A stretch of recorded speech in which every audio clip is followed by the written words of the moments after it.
Hello, hello. Good morning, everyone. How are we doing? It has been a couple months, I believe, since my last live stream. So I'm excited if you're here live with me. Go ahead and drop a comment. Let me know if this is your first time attending a live stream with me. Let me know that in the comments. If you're seasoned, been here a while, let me know in the comments how things are going for you. Velocity banking, infinite banking, your wealth building strategy. Are you debt free yet? Are you close to being debt free?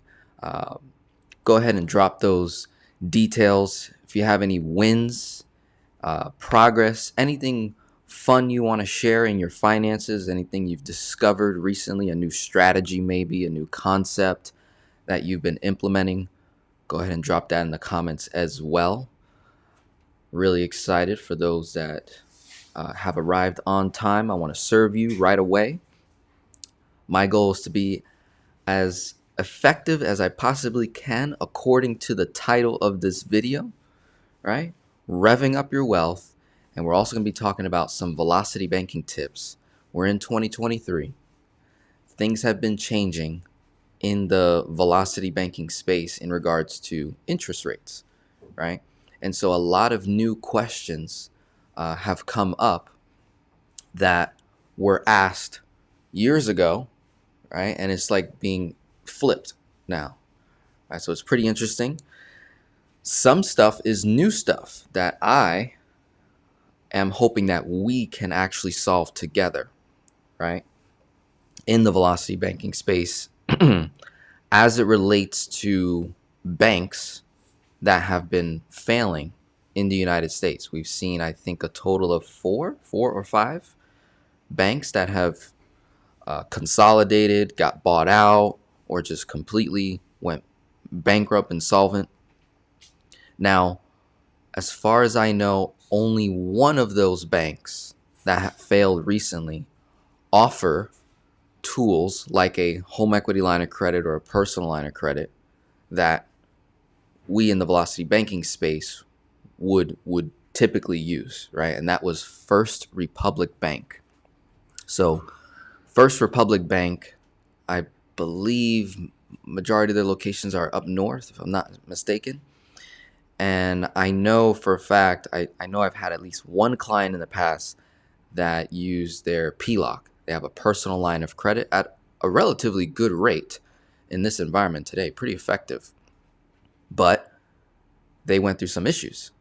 So what happens when I'm doing velocity banking and I'm using a regional bank or a local credit union, right? Because we typically don't use the major banks because major banks don't typically have what we want. They have the credit cards, which are great, but their home equity line of credits aren't as attractive sometimes, and neither are their PLOCs. Their personal line of credits tend to have these higher interest rates. But when you go with these smaller credit unions, smaller banks, regional banks, usually can get a really competitive interest rate. So what happens when my bank fails and I have this debt tool and I'm doing velocity banking, I'm dumping all my income in, taking expenses out, and all of a sudden, boom, my line of credit either gets restricted, frozen, locked up.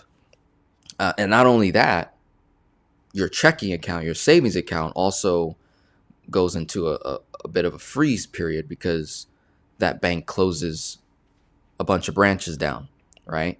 And then there's that transition period where another bank comes in, takes it over, and then you'll log in one day and it'll be a different name, right? What happens? So those are some questions that I want to be able to try and solve. Us do some research together. I don't have all the answers yet. This is a learning process. I've been teaching velocity banking for the last 5 years, and I've known about velocity banking for a total of 7 years, right? I first came across it in 2017, right? So 7 years now. So what's interesting is during that time, it was never big news. I'm pretty sure banks closed over the last 7 years, certain banks.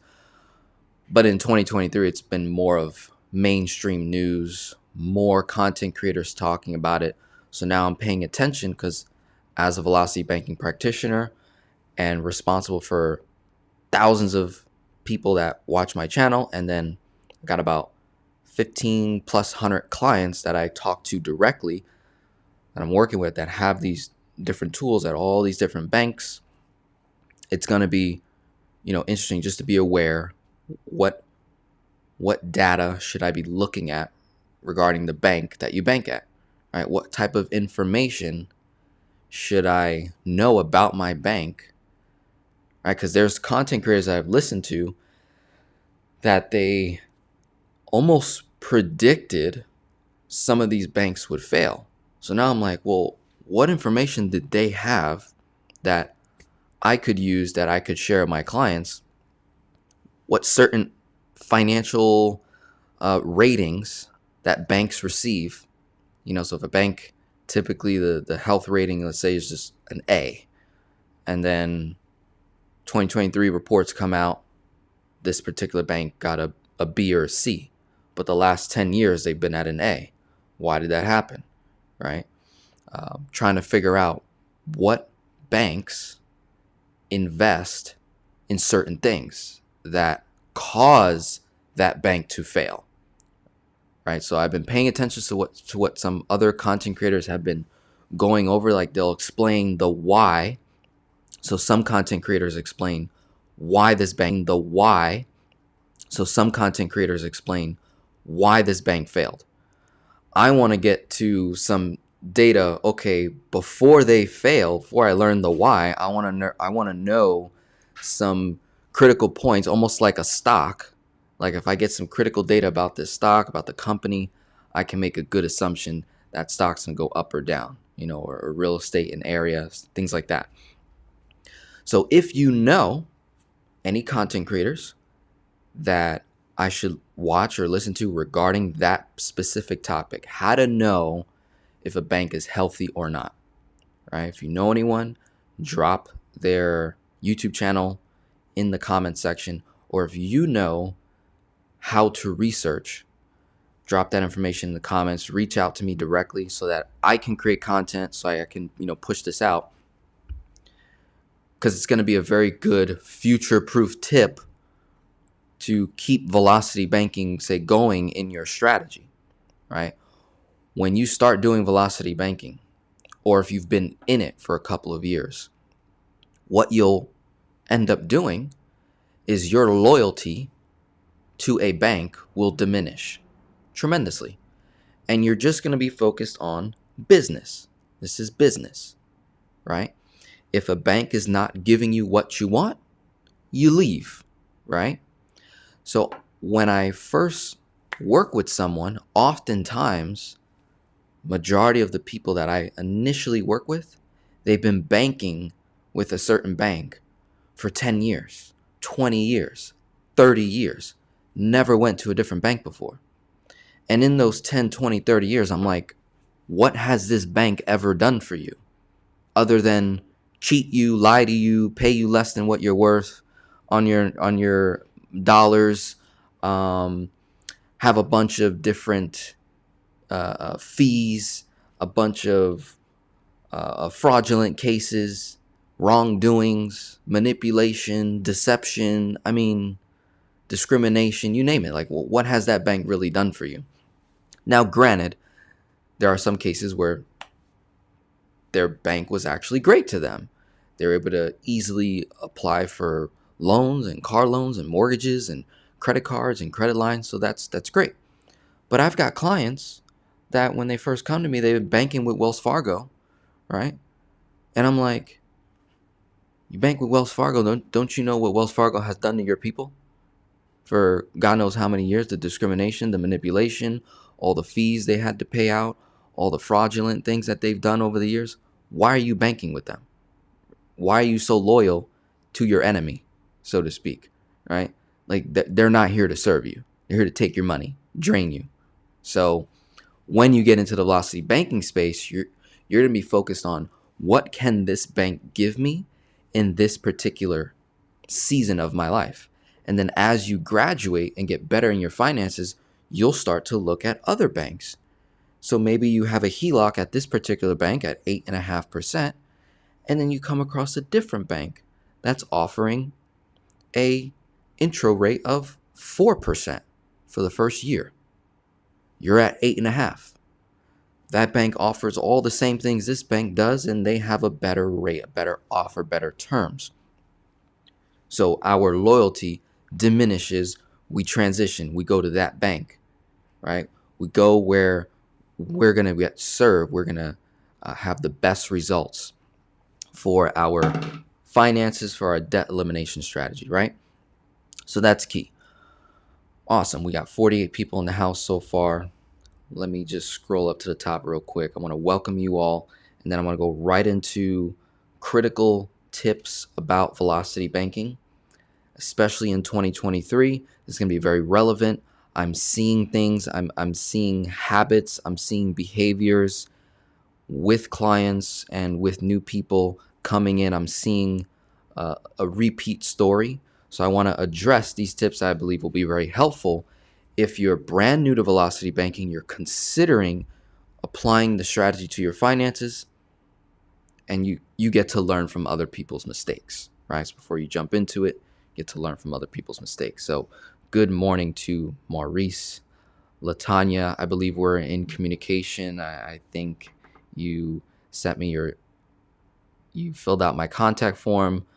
You probably got an email from me this morning about filling out my velocity banking spreadsheet and then doing the going inside Finance Geek Ministry, completing the instructions in there so we can jump on a call for free.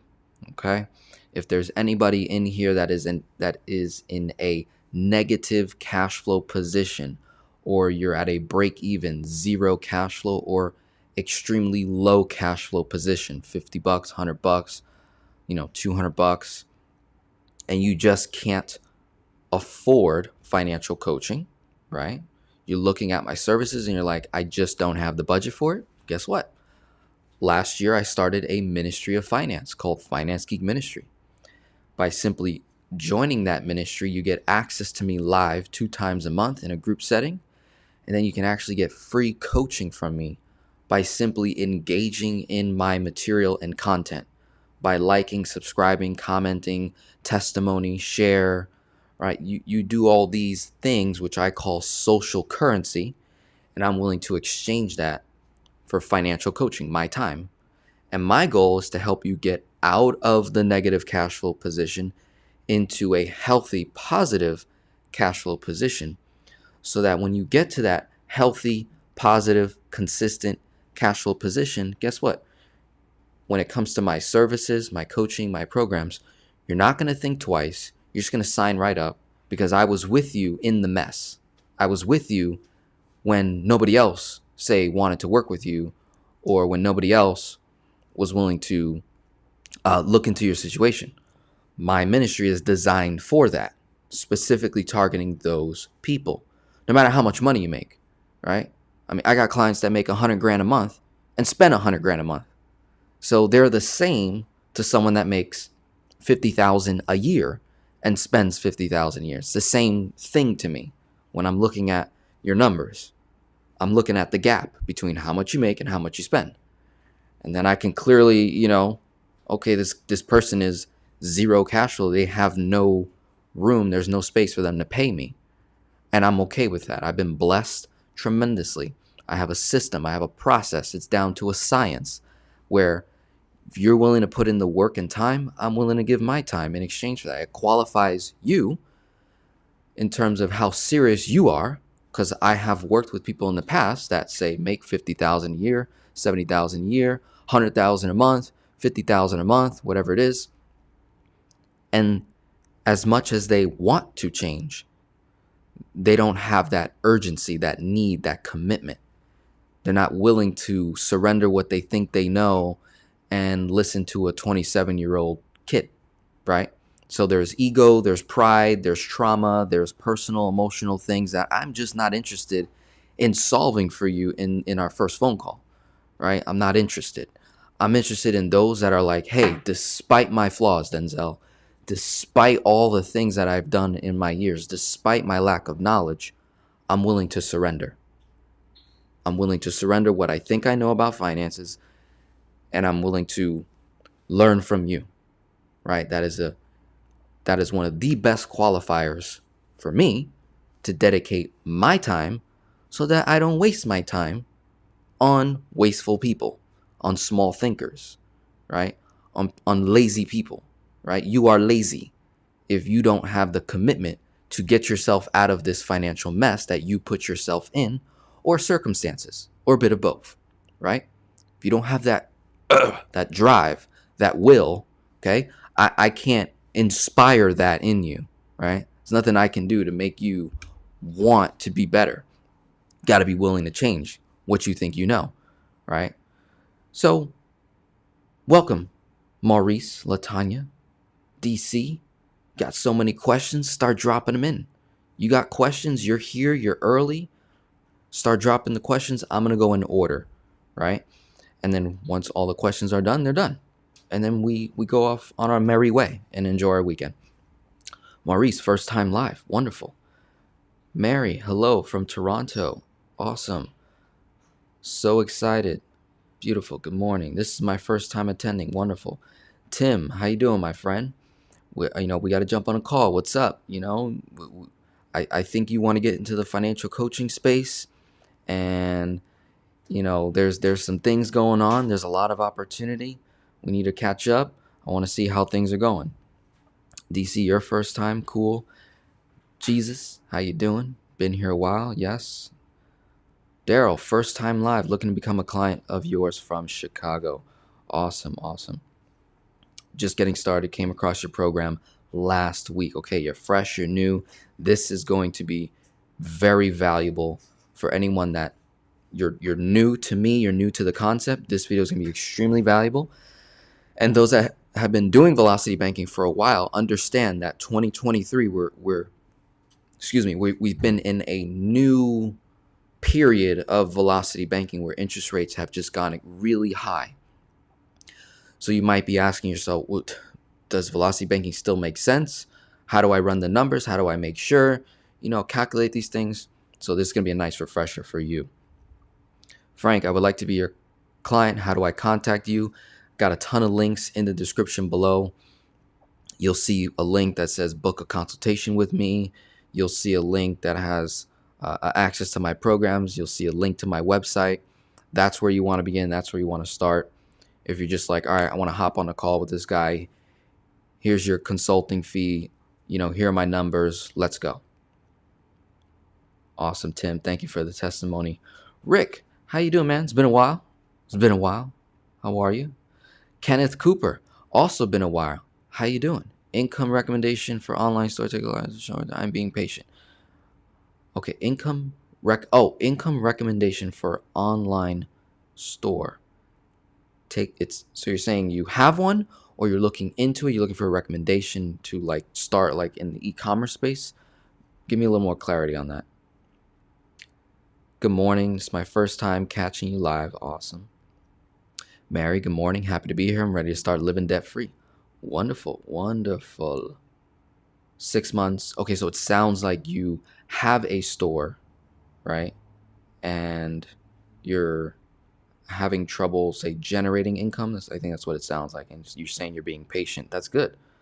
Listen, I started technically an online store, right? DenzelRodriguez.com. That store sells consulting services, right? It was years in the making before I took off. Started the YouTube channel in August of 2018, but it was really 2017 and the beginning of 2018 of all that prep. My journey started around 2014, 2015. This is years in the making, right?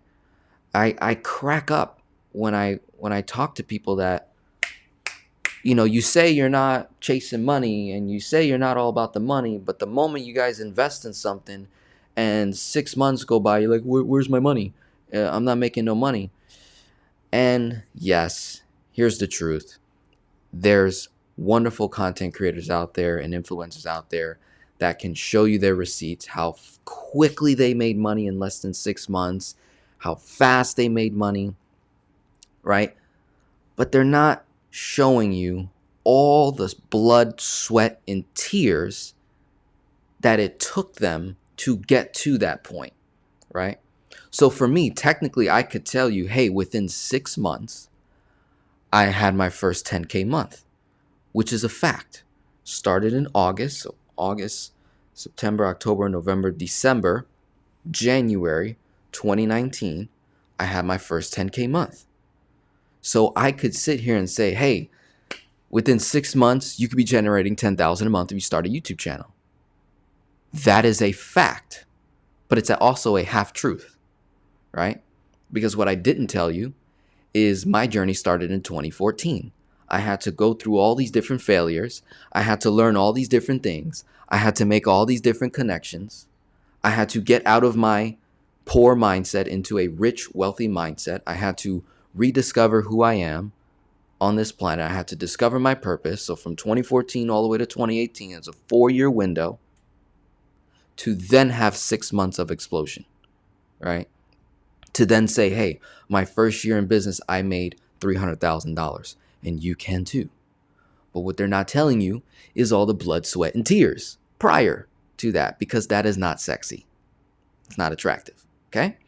So any investment that you guys are putting your money in, leveraging debt, possibly over leveraging yourself with the hope and prayer that you make a rate of return on your money at a certain percentage point, or you get your money back in a certain period of time, wake up, okay? Expect failures. Expect the investment not to go that well when you have lack of knowledge, experience, time in the game, okay? It's gonna take time, and that is okay. That is okay, right? So that's my 2 cents on that. How you doing, Andrew? New subscriber, trying to get a handle on the strategy, but it makes sense though. Trying my best on a fixed income. Great. Keep tuning in. Good morning. Very interested in seeing content of your Commonwealth program. Awesome. Yes, I got a playlist on. Just look for like anything that says kingdom. So I got a couple different playlists. Look for that word kingdom, and you'll really get acquainted. Stick with small credit unions. Hello, Ivy. Great to be here. Okay, you sent the spreadsheet. Okay, beautiful. Where do I sign up? Very low / negative monthly cash flow.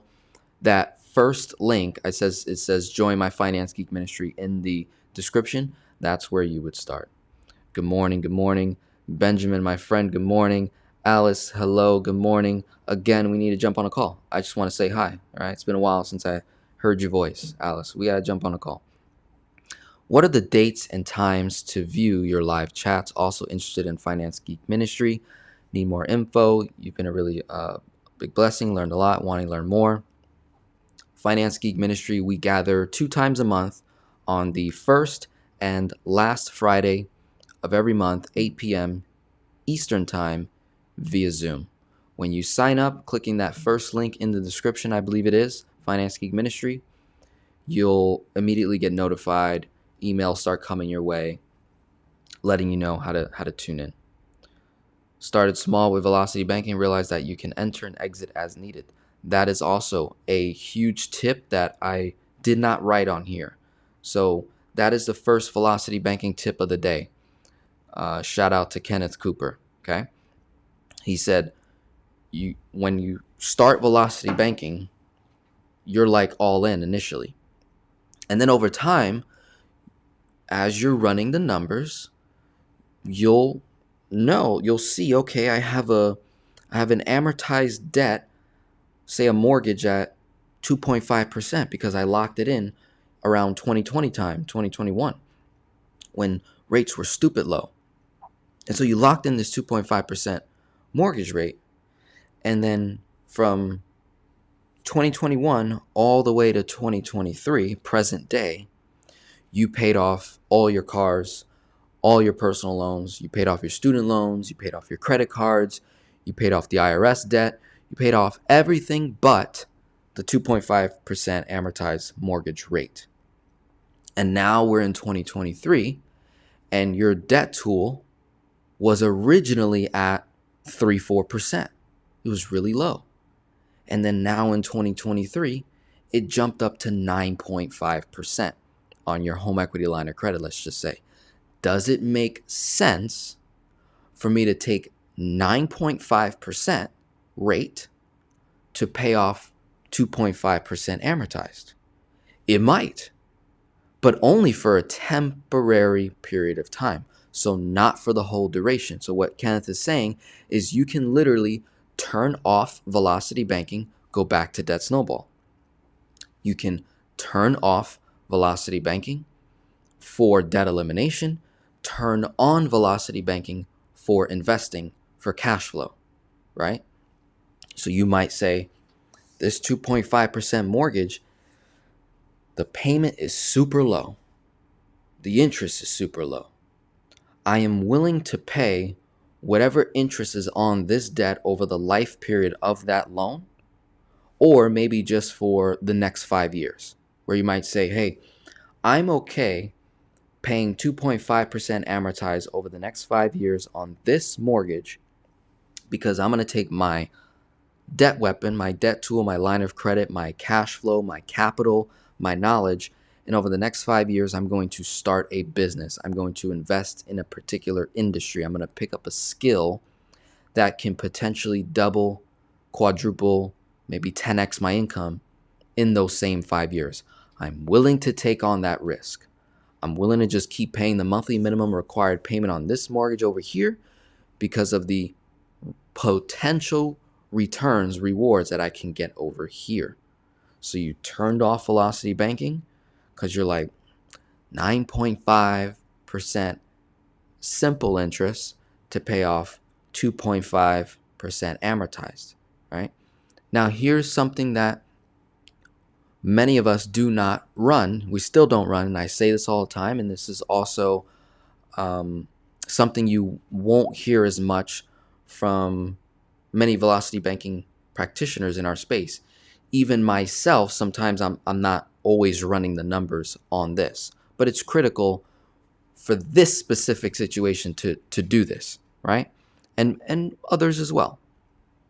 If you had a 9.5% HELOC and you got a 2.5% amortized debt, with velocity banking, you could manipulate the numbers to make sense of paying off that 2.5. Absolutely. No argument there.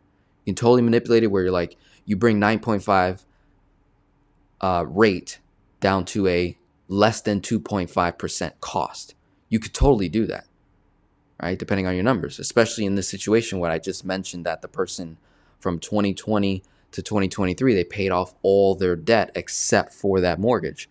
So their cash flow is much higher now. Now they got high cash flow, good income, low expenses. They could totally manipulate 9.5% down to, say, less than 2.5%, without a doubt. What you want to do, though, is also run extra payments. With all that extra cash flow you accumulated, how quickly will you be out of debt by making extra payments each and every month? What does that 2.5% cost come down to when you just make extra payments? If it is equal or close to the results of velocity banking, you might as well remove the risk of velocity banking and just make your extra payments, right? Because at the end of the day, velocity banking does have risk. What if that bank fails? What if the bank closes your HELOC suddenly, right? What if they reduce your credit line? What if you lose your job and you made a big chunk? Okay, so there can be some additional risk that you could just easily eliminate by just saying, you know what, velocity banking's great. It took me this far, right? I got all these results, and a guy like Kenneth is saying, hey, why take on that extra risk? Let me just make these extra payments 9.5, I was able to manipulate it. I ran the math. I brought my cost down to 1.5% interest. Okay. By making extra payments towards the mortgage each and every month, I brought 2.5 amortized rate down to 1.6, 1.5, maybe even better, 1.4, right? So no matter what, you will eventually remove a majority of the interest on your mortgage when doing velocity banking. So you can't go the whole way through on a higher rate debt tool with a lower rate debt that you're trying to pay off. Eventually, you just need to snowball it out. So maybe the first 2-3 chunks gives you a nice boost ahead of making extra payments, but then you need to pay attention to your interest costs per month on the mortgage payment, and you compare it to your interest costs on the HELOC. So if you're originally paying, say, $1,000 a month in interest on your 2.5% mortgage from the monthly payment, and you make a chunk from your HELOC, you pull money, you make a chunk. And in doing so, you removed 20 payments. That's $20,000 of interest you removed, right? Boom. And now you got the debt over here, and you're paying $500 a month in net interest. So your net offset, you save $20,000 in interest over here, and let's just say you're going to average about $500 a month in interest over here on the HELOC. You save 20, you paid, say, $6,000, right? $500 a month on average times 12, $6,000. So you netted $14,000 in interest savings. So boom, that's a win. Cool. You did it again. Cool. And then around like maybe the third or fourth time, you save 10 grand over here and you're paying 8 or 9 over here for that chunk amount that you so you want to be careful that however much you're saving on the mortgage, you're not just paying it over here again. You want to be careful. So that's why when you start to get close, you then say, all right, let me rerun the numbers, right? I've took this 29-year mortgage down to 14 years left on it doing velocity banking, or down to 10 years left on it, right? Rerun the numbers on an amortization schedule with making extra payments on top of the mortgage payment. Extra payments. See what it does. Oh, it takes me down to 2.3 years. Okay, now keep doing it on velocity banking. 2.3 years. 2.5, 2.6, 3 years. Right? If that rate on the HELOC doesn't go down, right, and change, it's no longer effective. Don't force velocity banking to work in your favor, right? No need. So that is a phenomenal tip right there. I'm going to stop with the comments for a second. We're going to take it to the whiteboard real quick. We're going to go through these tips. You're going to get a lot of value from this. You're going to enjoy this, okay? First and foremost, as you know, got to know your 4 major numbers before you do any velocity banking, before you do any concept, any strategy as it relates to debt elimination or investing. You need to know these numbers. What's coming in, what's coming out, total debt, and that net monthly cash flow. Okay? I had an interesting conversation in the comment section on a particular video with, I believe, a subscriber or maybe a critic. And I want to get you guys' feedback on this. Okay? This kind of confused me. So I just want to know I'm not crazy in the head here. So let's just say I have a situation. I'm dealing with a client that they're generating, say, $7,500 a month. Their expenses, let's say, are $5,000. So you do the math. That's pretty easy. What are they cash flowing? $2,500. Okay. Now, this number, 5,000. There's still some confusion with people, and it's understandable.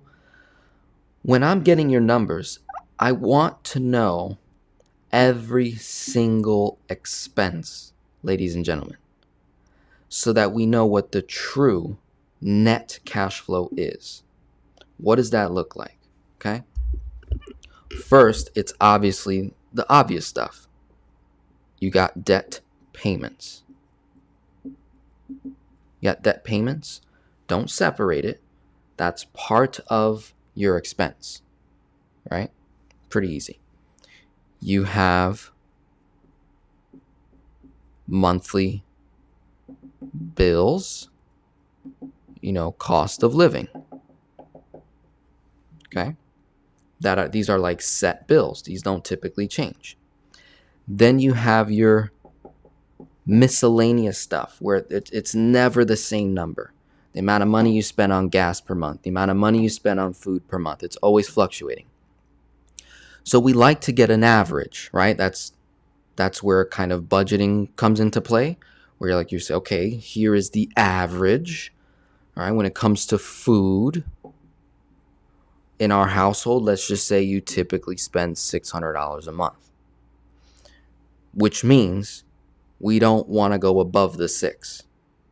So if you're saying that you typically spend $600 a month on food, but then you're actually doing $610, $625, you're going to want to increase your average, right? Take the top number. So maybe it's really $650, right? Take that number and overestimate all of your miscellaneous bills, okay?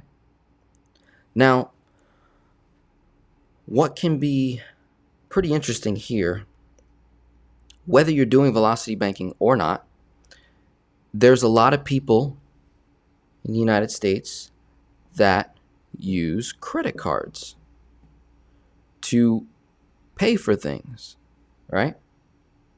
So let's say you're typically running $2,000 on a credit card each and every month.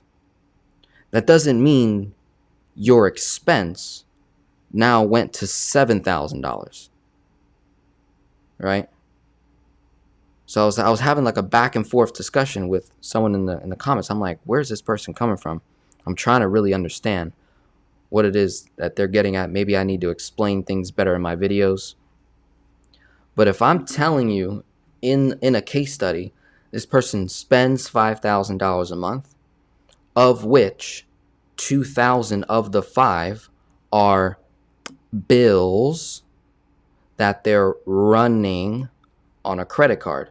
That doesn't mean I go from 5 and plus 2, which makes 7. No, it's 5 total. Of the 5, 2,000 is for expenses. And then what happens is at the end of the month, you pay off in full.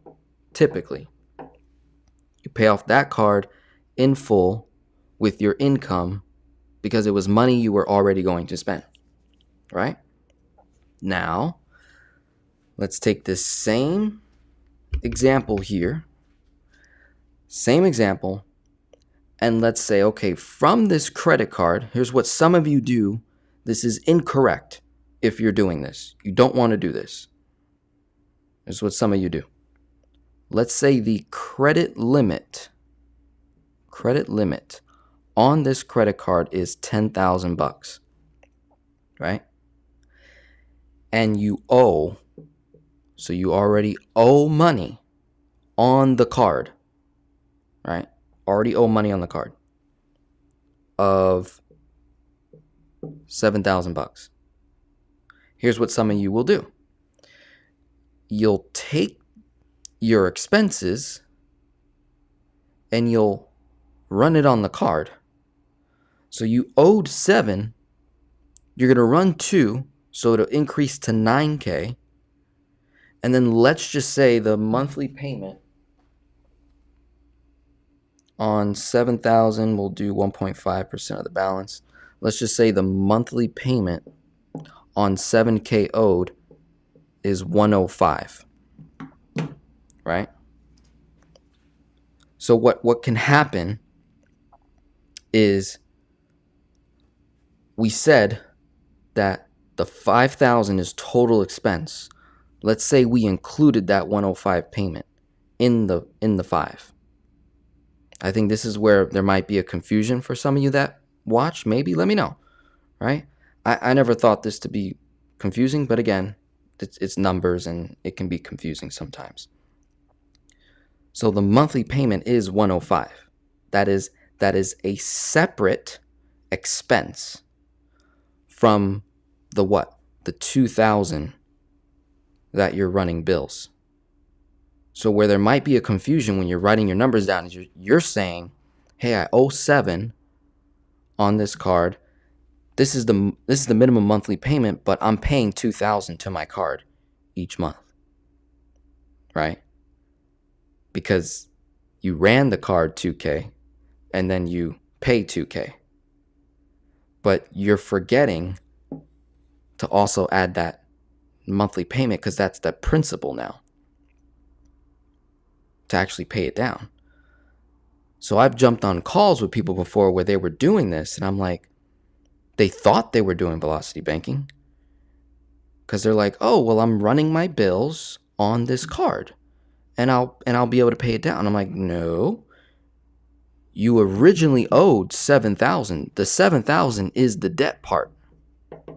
The 2K of bills is the expense part, but you're adding it to a debt that's already charging you an interest rate. You don't want to do that. You're getting beat up. You'd be better off with a credit card with a 0 balance. Right? Be better off with a 0 balance credit card. And then running bills on that card, paying it off each and every month for the cashback rewards. The only way this works is if you apply this. Now here's where it can get a little more confusing. The net cash flow is $2,500, let's just say. That's net cash flow. This 105 is the monthly payment. So there's principal and interest in that 105. Where I was having a discussion with this person in the comments, they were conflating the 105 in the cash flow. And they were telling me, Denzel, that why are you saying their cash flow is this? The numbers are wrong. And I'm like, no, this is separate. This 105 came from here, not the cash flow. So it's really to properly do this correctly, at 7,000 owed, you would need to be paying in 2 plus 2,005 plus 105.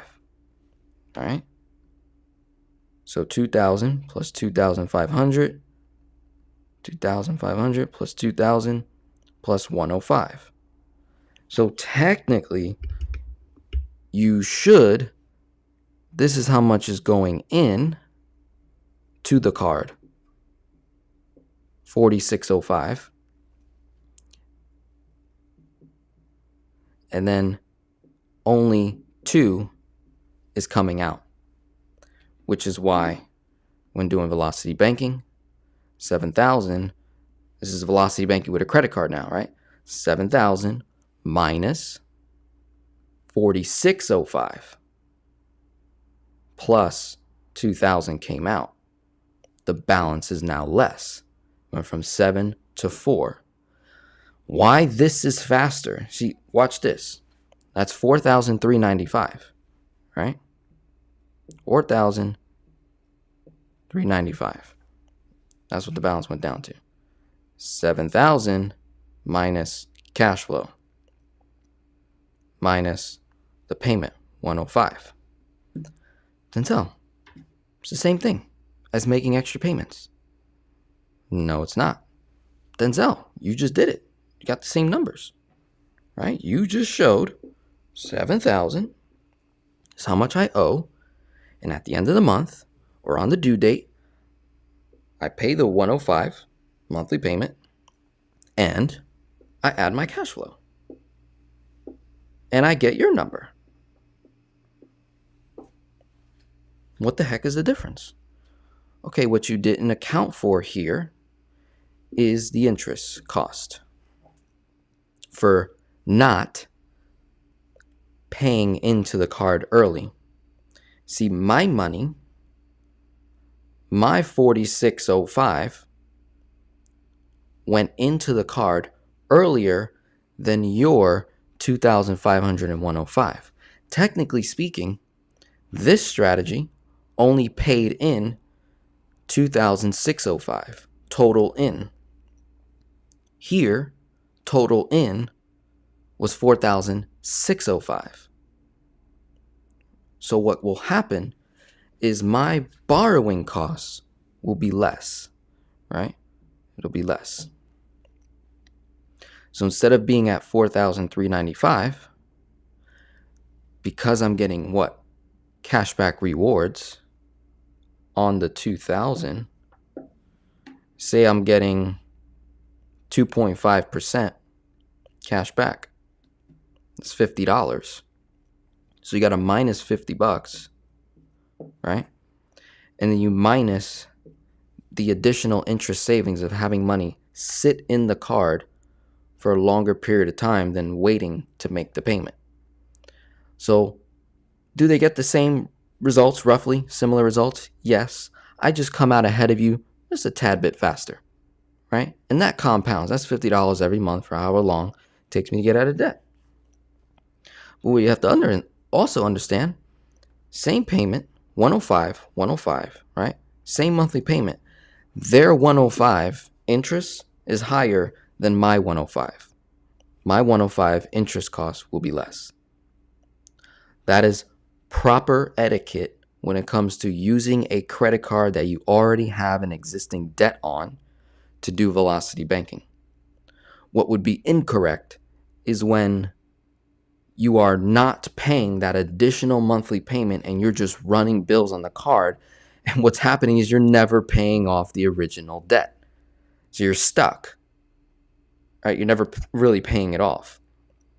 And then if there's a discrepancy in the numbers because you didn't, provide the numbers accurately and effectively, then that's where you're going to have your issue, right? So I hope that was clear. That's a big tip right there for those that don't have a line of credit, don't have a HELOC. That's highly effective to consider.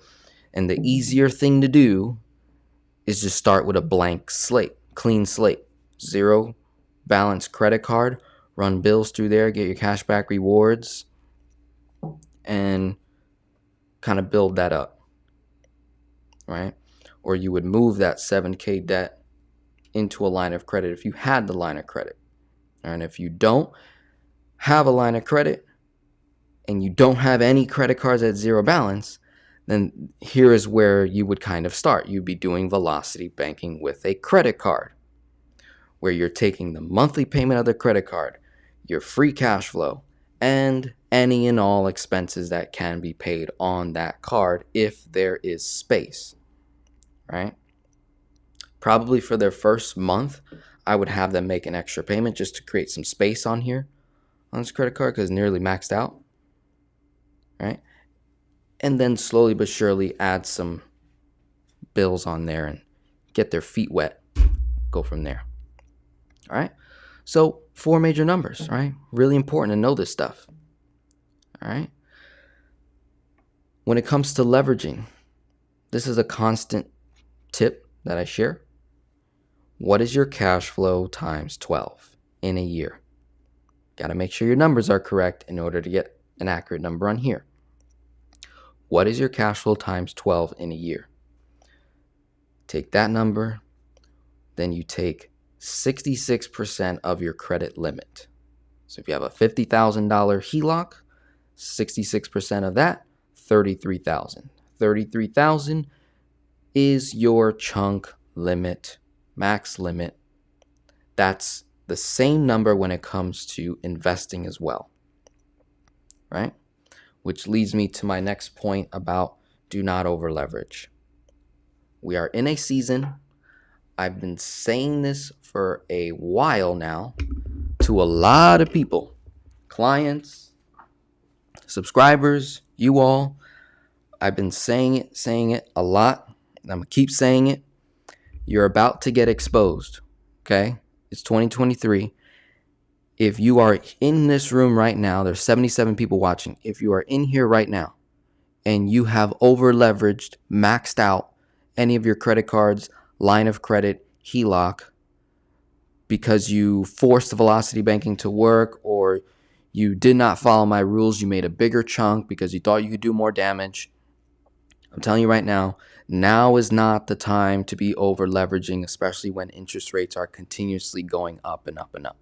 Now, granted, they might stop, and that's what we're hoping for, that when the feds get together again, that they do not increase the rate. I think if anything, they're going to freeze it, right? If anything, they won't increase it, but they'll keep it the same, which is still really high. I think the prime rate right now is 8.25%. You can double check that for me. But that's what we don't want to do that. We don't want to over leverage, okay? Let me give you a example of over leveraging when it comes to investing, okay? I got a lot of clients now because I've been working with people for 3, 4, 5 years. So I help them pay off all their debt. And now we're getting into velocity banking for investing purposes, right? So that means we're leveraging. Okay, cool. That's great. Well, now we need to run some numbers on making sure we don't over leverage. Let's say you have a HELOC. Let's say you're in the house. Let's say you're debt free. And you got a first lien home equity line of credit, and your credit limit is $500,000, right? And you owe nothing, right? It's at zero balance. So let's say that you're cash flowing because you paid off all your debt. Let's say you increased your cash flow to $5,000. So 5,000 times 12 is what? $60K a year. So you're cash flowing, say 60,000 cash flow in a year. 500,000 times 66% is 330,000. That is your chunk range. Okay? Now, that's a pretty big gap. Would you agree? Sure is, Denzel. That's a pretty big gap. So Denzel said to determine your chunk, you do 66% of the line of credit. So boom, I'm gonna chunk what? 330,000 to a real estate fund, or start a business, fix and flip properties, right? You're gonna throw this 330 grand into crypto, forex, options, whatever it is, right? Makes sense? Does it not? No, it does not make sense. Why? They did not follow the other part of the damn rule. They just follow what they like, right? They didn't listen. I helped them get out of friggin' debt, and then they want to go betray themselves, right? Because they don't follow all the rules. This number gives you a clear idea of truly how much you can actually leverage, and then what is at risk, right? So the 60K means that in 1 year, this particular example here, this person is generating $60,000 a year in net cash flow. Principal capital, right? Net capital. That's pure net capital, no borrowed funds. So 330,000 minus 60, that's $270,000 now at risk. Technically, the whole 330 is at risk, right? But in the first year, right? Say you have 60 grand on hand, and now you're going to invest. So you got the 60 and you have this line of credit at $500,000. And then 66% of that is $330,000. Here is a good math equation to run.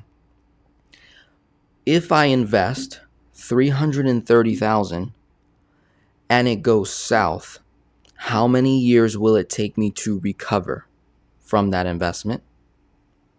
So you do the 270 divided by 60 grand. So what we're saying is you have 4.5 years of cash flow at risk. You have 4.5 years of cash flow at risk. You have 54 months of cash flow at risk. So you want to ask yourself, does it make sense for me to put 54 months, right? You got to say it differently sometimes, right? I'll say it this way. What's 365 plus?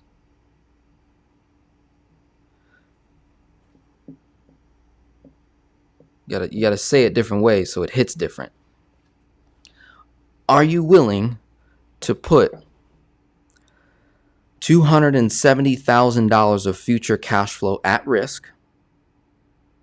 Are you willing to sacrifice 1,638 and a half days of your life at risk for this potential investment return, where 330 will turn into 660? So it'll double in 4.5 years. Are you willing to take on that risk?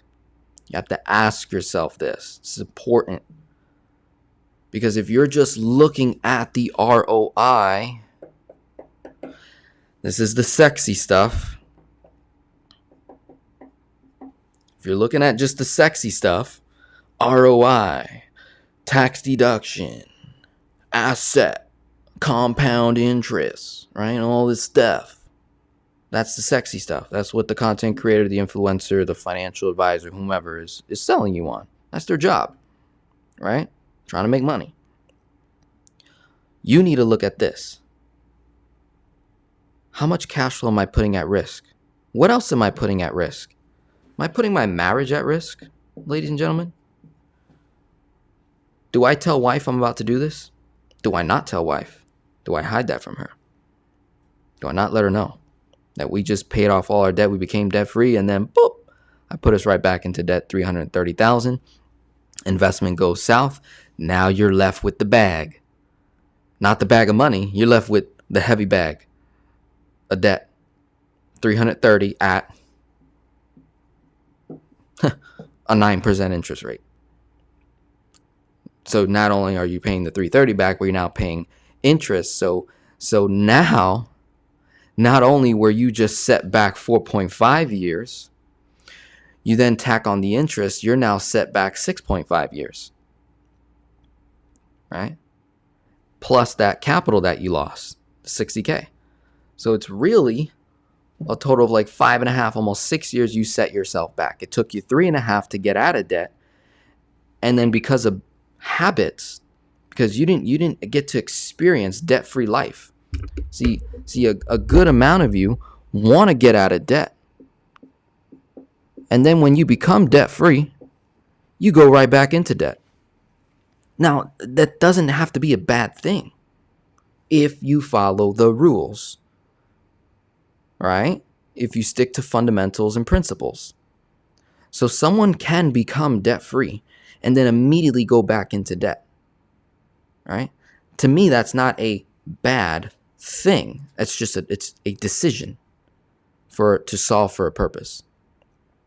So they became debt-free. They went back into debt, but they didn't follow the rules. So instead of chunking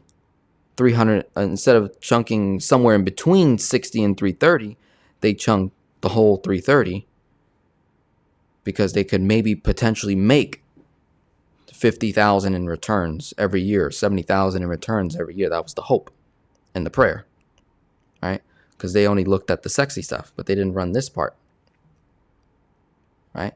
What all are the things that I'm putting at risk by making this investment? Just run that, and you can base it off of your cash flow. You can say, oh, okay, that's how much is at risk. Got it. Cool. Yeah, no, I'm not comfortable potentially losing 4.5 years of my life, and I'm 52 years old. Yeah, maybe not. Even at 27 years old, I'm not willing to risk 4.5 years of my life. No way. Even at 27 years old. No way. Now, here's where it will make sense. I will risk 4.5 years of my life on me, on Denzel, not some investment that I don't have control over. All right? So if I was doing this move, 330,000 on Denzel to improve my business to scale, I would take that bet. Because I know in my business, for every dollar I invest in my business, I'm getting roughly almost $3 back. That's my average. Anywhere from $2 to $3, I'm getting that back. Right? So if I got a capital injection of money and I put it in the right places, that's only just going to build a stronger base. I'm willing to make that kind of a bet. But a lot of you are making investments where you just took control of your life, became debt-free, rerouted all that money that you were wasting, all to just give it away to a money manager, a wealth manager, a financial advisor, a guru, an influencer. You just did all that work just to give it all away. What on earth? So that right there is trauma. Okay, you got something going on in your life that requires therapy, requires a pastor, requires digging deep, right? Because that was not a logical decision. That was an emotional one, right? We need to determine why that happened, okay? So real quick, let's go to comments, and then I'm going to continue with the tips, and we'll keep this train going. Hope you're enjoying this. Let me know so far. Hey, are you enjoying this? You like this? Are you having fun? Is this good? All right, Rod, how you doing? Greg, have to work. Can I get out? Yes, absolutely. No problem. This will be available. I have 4 stores and 3 credit cards. Which should I tackle first? 4 store cards and 3 credit cards. Which should I tackle first? I would have to see all the interest rates, of course. Send me your numbers. Send me your numbers. Happy to jump on a call once you send me all your numbers. Follow my instructions. Happy to, run the numbers to decide which one that is. DC, I get a social security check and that's all. I have a husband who's not interested. I have a car payment, some of other bills. Can you split a social security check? Can you split a social security check? Like his check, so you get one and he gets one. Is that how it is? Let me know. And when you say he's not interested, what does that mean? He's not interested in becoming debt-free. He's not interested in living his best life. He's not interested in, becoming the best man he could possibly be and become a provider. Like what? What does that mean? He's not interested. Hello, Denzel. I'm a first timer. Welcome.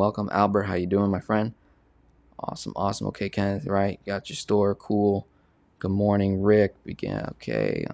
Okay, you got a store with Alex too. So a lot of people working with Alex. This is great. Be mindful. Okay, I'm going to give you that transparency. I'm sure he has as well. For those that have Amazon stores, it's a sexy industry. Be careful. Okay. If things don't go your way, I'm telling you, it's got to be part of the process, right? I'm sure there's a bunch of influencers out there making bank, a lot of money, really fast too. Understand, okay?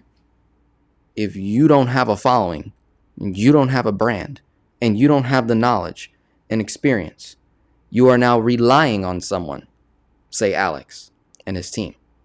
You're relying on him to make you money, okay?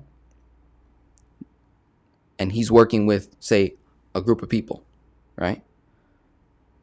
Think long term. Think 5 years, 10 years, 20 years? Are you trying to have an Amazon store for 1 year and generate 6 figures? Or are you trying to have a e-commerce store or multiple e-commerce stores and have it for the next 20, 30, 40, 50 plus years, and so on and so on? So guess what? Newsflash. It's going to cost you money, right? You've got the initial investment to work with Alex or with whomever you choose, but then there's maintenance costs, right? To run the store. Ask them, hey, how much does it cost to run the store? What is the average, and have them break it down for you. Let's ask these questions, right? Okay. A lot of us are chasing money lately. I don't know why. It's weird. Okay. We're chasing money. You need to be chasing purpose. You need to be, really obtaining the information that you want. Okay. If you desire to be a pastor, you desire to help kids, you desire to help the elderly, okay, and then you go throw all your money in Bitcoin, or you throw all your money in the Amazon store, what does that have to do with your vision? Can we build your vision and mission first, and then the excess and flow can then go into these other asset vehicles that just provide additional protection, right, and accumulation? Got to make sure you guys are in the right mindset when you're making these investments. Have you ever dumped $15,000 before on anyone? If you've never done that before, okay, really evaluate that, right? I know Alex himself and me, we're like constantly turning people away because I'm like, yo, you're not ready. What are you thinking? You're just going to make money overnight? Nobody knows you, right? Nobody knows you. You have no brand, no presence. You just think money's going to fall out the sky? Come on. All right, that's why he doesn't make any guarantees on how much you can make and all this stuff. So it's very, very, very, very important. Let's ask the questions. Ask him a bunch of questions. Ask me a bunch of questions. Like, if you're not certain, right, don't do it. Don't do it, right? Like, we need to get really, really clear when we're making investments, right? Get clear. It doesn't hurt, right? If you feel like you're moving slow, hey, I'd rather you move slow, steady, with a clear mind than fast and quick and, loosey-goose, right? Not cool. John, what's up? Houston. Amen, amen. Awesome, awesome. First time live, ready to learn. Okay, coaching calls. Again, I got a link right there. It'll say book a call in the description. Signed up, never followed up. Can still contact you. It's been a few months. Absolutely. So are you saying I never responded to you, or you initially reached out, and then I responded, but then there was no follow-up? Let me know. Sometimes that happens. If you get into my system, just know that I'm automatically replying emails to you. The minute you fill out a contact form on my site, the minute you reach out, you're getting automated emails from me. Because again, I have a process. I have a system in place. I need numbers. So when people reach out to me, Denzel, I need help. I need help. I need help. Awesome. Hello, welcome from the Finance Geek. Welcome to this kingdom where I teach blah, blah, blah, blah, blah. The very first step you're going to want to take is downloading my Velocity Banking spreadsheet, right? You'll see that in the automated email.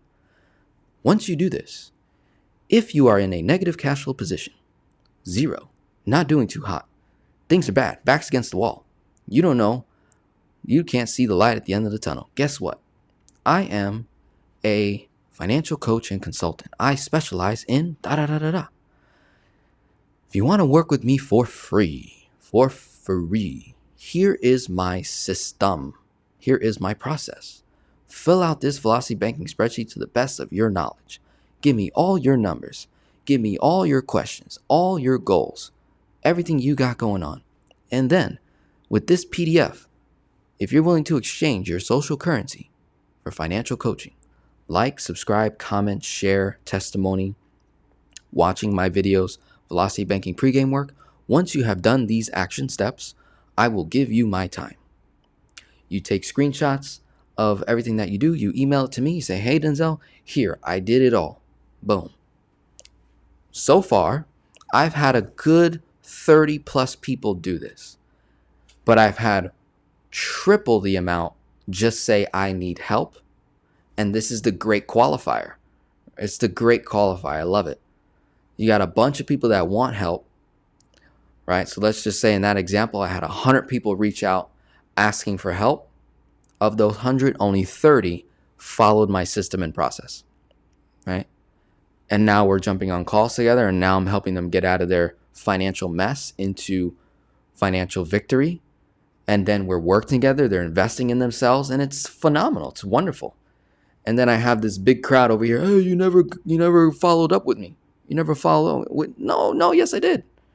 Yes, I did. I told you in the videos, I need numbers.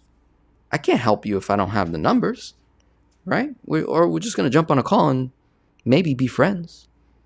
You know, tell me about your wife and tell me about your husband and your kids and your job.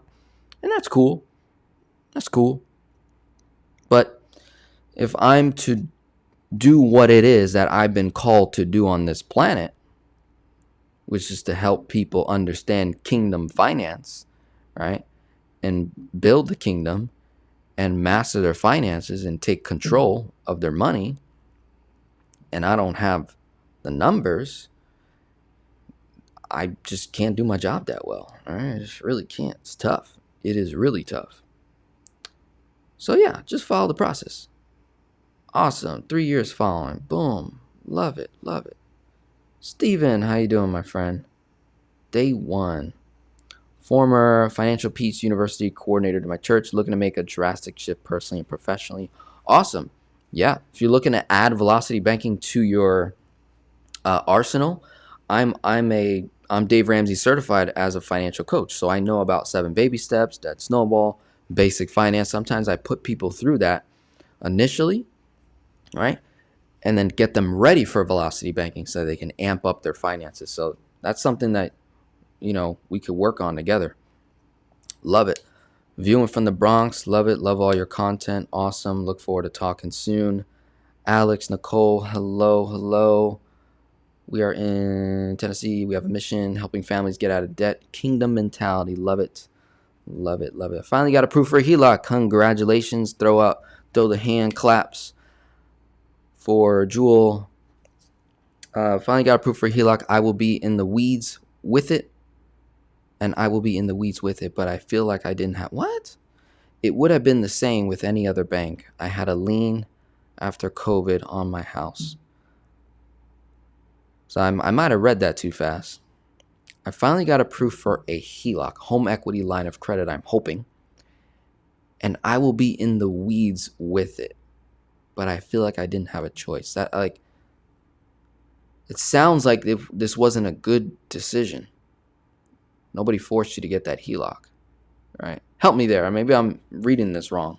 I'm hoping that when you say you're in the weeds, meaning like you're going hard, you're using the HELOC, you're doing velocity banking, you're rerouting debts and cash flow. Help me with that. Are there any other HELOC products other than CMG or First Savings Bank with a sweep account? I want to say yes. When it comes to First Savings Bank, CMG, Financial all-in-one loan product, they're the ones that are marketing the best, right? They're marketing it the best. Now, here's the reality, Vera. The other HELOC products, first lien HELOC products that are not with CMG, that are not with First Savings Bank, let's say it doesn't have the sweep account. That's not a bad thing. That's only one feature, right? So there are other first lien HELOC products out there that don't cost nearly as much as First Savings Bank or CMG Financial. So it might be in your best interest, depending on how much money you make, right, and what your cash flow is, to save the $5,000 plus for closing costs and reroute that into a first or second lien HELOC with no closing costs. And yeah, you might have a little bit of additional manual work, right? But typically with any first lien HELOC product from any bank, you typically are able, there's a few of them that you're not able to do this, but most of them, you're able to simply set up auto deposit your paycheck. You can auto deposit it to the first lien. So that's automated. And then you can automate bill pay. So that's automated. So in a way, you kind of manipulated to get that sweep feature, right? Where the first lien HELOC is your checking account, right? Let's say you didn't go with First Savings. Let's say you didn't go with CMG. There are other HELOCs out there. You can kind of do the same thing. And the benefit of not going with, say, First Savings Bank or CMG is that you would have more than likely a lesser closing costs and more than likely a lower rate. Okay. The advantage of going with CMG and First Savings, again, that sweep feature is really unique, right? It can make a difference. But again, you want to run the math to determine, am I willing to pay all that closing costs up front? Because, that's going to set you back a couple months, depending on how much cash flow you have. You may be doing it because they offer a much bigger credit line, more access. I would argue definitely the all-in-one loan, first lien HELOC with First Savings Bank is probably going to prove to be a safer product if more and more banks fail, right? Because first lien HELOC at First Savings Bank and all-in-one loan with CMG Financial, I mean, they're building their whole reputation on that product. So I'm assuming they're generating a lot of revenue from those products. I highly doubt they would, quote unquote, pull that product from their list of products and services. Whereas another bank that doesn't promote first lien HELOC or HELOCs for that matter, they can easily pull it, right? We saw that with Navy Fed. I think PNC did that, back in 2020. There was quite a few banks that pulled their PLOCs and they pulled their HELOCs from their product line, all right? So they just weren't offering it to new people. People that already had it in place, nothing happened to them. They just weren't giving credit line increases or anything like that. How you doing, my friend? It's been a while since we spoke. Robinson, happy to be here. Great content as always. Thank you for sharing your knowledge. Lots of respect for you. Thank you very much. Chris, it's been a while as well. Doing the process for 3 years. Wow, free game, as you all see. Love it. Good morning. Found out I can't borrow from my HELOC because you're in the repayment period and then it's done. Apparently my bank cannot offer any HELOCs anymore. Now I'm deciding what to do next.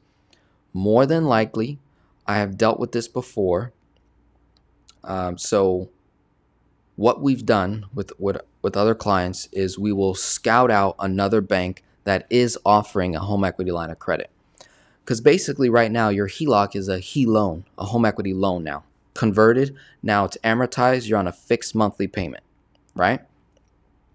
So if you're still doing business with that bank, guess what? It's time to switch. You cannot keep that loyalty with them. They're no longer serving you. So now we need to go find a new bank, build a new relationship with that bank, right? Set up direct deposit, set up a savings account, auto deposit your paychecks there, right? Build that relationship, get your credit score up, right? Once we do all the pregame work, take all the guessing work out of applying for a new HELOC. Once we apply for that HELOC, typically they will pay off the old one, replace it. All right, so if you owed, $50,000 on that HELOC, and maybe we can get a $80,000 HELOC, you'll start out the gate with $50,000 owed. Now it's revolving. You opened it up again. Now we can, move forward. So that's typically what will happen is we will literally move our business, right? That bank is no longer serving you. Stop being loyal to banks that don't serve you, right? That's a tip. That's a velocity banking tip right there. Yes, good info. Love it. Could be placed in generational wealth. Okay, love it. Most pastors can't count though. It's not 3 days from Friday Eve to Sunday. Oh my goodness. You calling out the pastors? Yeah. I work with a lot of pastors. When I say a lot, it's like 10. To me, that's a lot. Right? I got like 10 pastors that I know. That's crazy. To me, that's a lot. That's 10 flocks of people, right? Technically speaking. And so I got 10 pastors, let's say, that I've worked with over the years that were in bad financial situations. I'm like, yeah, it makes sense. You weren't taught in seminary school. You weren't taught in Bible school. You didn't get a kingdom financial class. There was nothing on that. So it makes sense. And then now you're, talking and preaching to a whole crowd of people. And probably most of them aren't doing too hot either, right? So it's important that leaders, pastors, leaders, anyone in here that's a leader and you're struggling financially, it's important for you to definitely tap in, find someone, whether it's me, someone else, to tap into to teach you, right, your financial position to build wealth so that you can be a better leader, right? I don't think I can be a great leader if my finances are in a mess. There's no benefit there, right? It's a big correlation to how we perform and how we behave and act if we're in a financial mess. I mean, this just doesn't make sense. There's no way. Love it. Vera says, I would like to become a coach. Wonderful.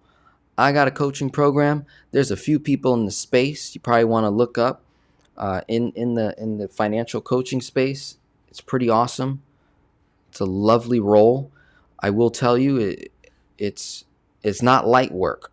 Okay, it's not light work on the mind. It's light work on the body, right? You're not necessarily like, digging holes outside doing construction work. Like that's hard labor. But it's very, very mind. All right, a lot up there. So if you have that capacity to listen to people's stories, to be patient with people, to work with them, to help them transform their personal finances, let's have a conversation. I got a program for that. I got a couple people right now. My best case study so far is Christy Van. So shout out to her. Christy Van, many of you know her. All right, comment if you know Christy Van. Her YouTube channel is called Fantastic. And in about 6 months or so, I think, maybe less, she has grown her YouTube channel to over 30,000 subscribers using the same strategies and principles that I use to build my YouTube channel. I shared it with her. She started doing it and it took off. Amazing to see. All right, so now it's like, now I know I'm not crazy in the head for the things that I'm doing because now I have someone else that doesn't look like me, right? That isn't, a young millennial, right? That just knows all the tech. No, this is a grown woman, right? And has no experience with YouTube, doesn't know all the gadgets and stuff, and she's rocking it. It's amazing to see. Also, cool, got approved for HELOC from Navy Fed and was told I can't put my checks straight into it since it's a loan. People should know that. Now I have to do the constant transfer thing. Yeah. So I think you have a home equity line of credit in the second position, right? So what happens is, look, this is not a bad thing, right? It's just a little bit of extra work, right? It's nothing crazy. How many checks are you getting in a month? 20? No. Majority of people are getting 2 checks a month. It's nothing crazy. So you have your Navy Fed HELOC and you have your Navy Fed checking account, right?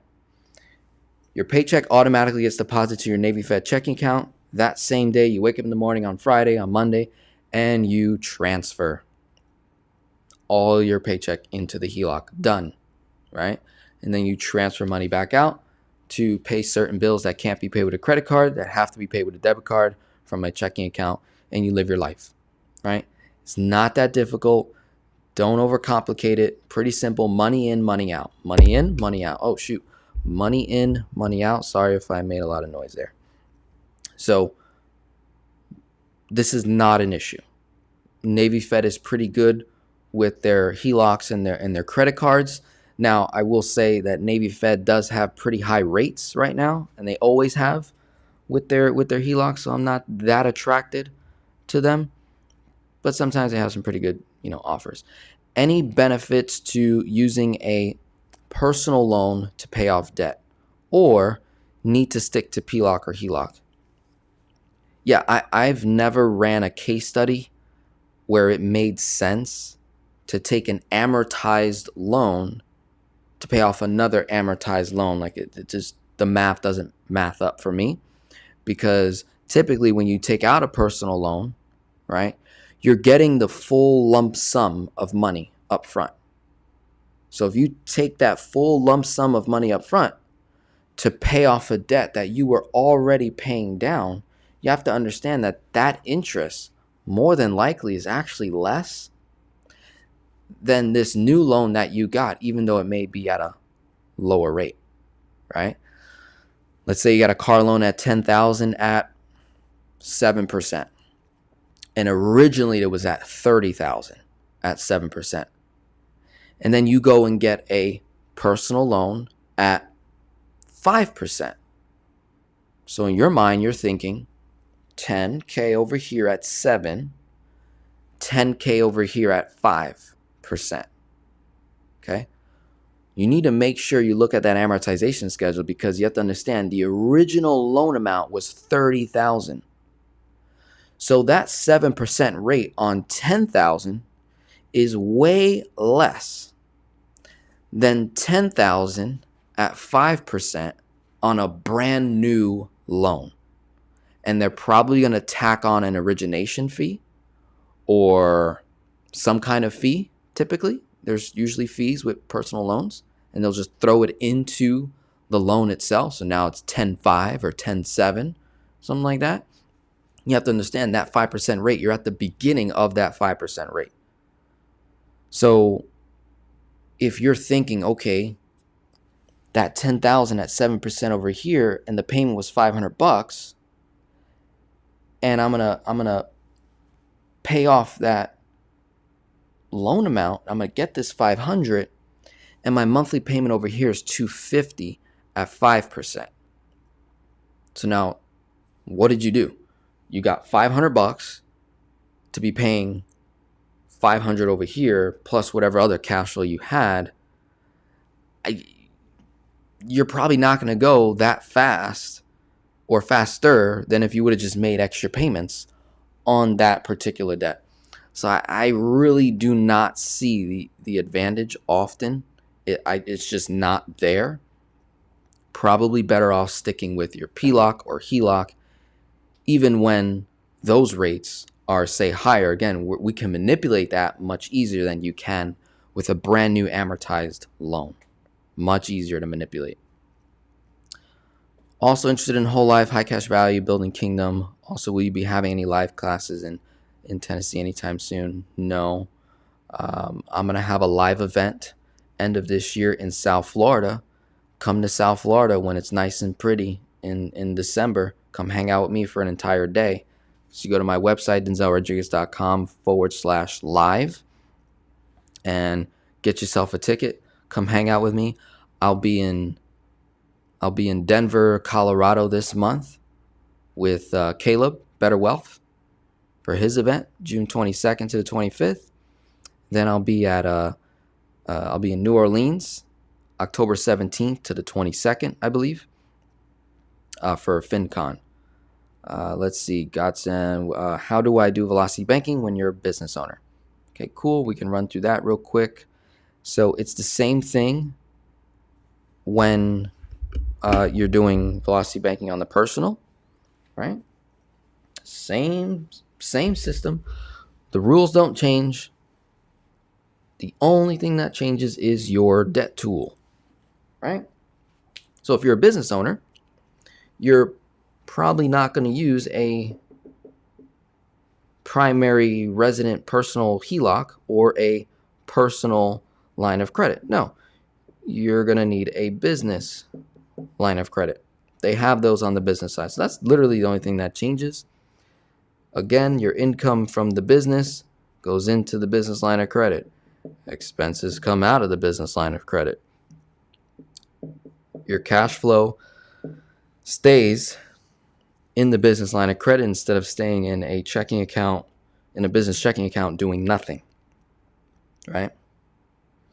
Whatever debts you have on the business side, those would be the ones that you'd be paying off. If you are making a majority of your income from the business, and let's say you have a lot of personal debt, you can move personal over to the business, right? So what can happen is, let's say you're a business owner, you have your business income plus your personal salary, right?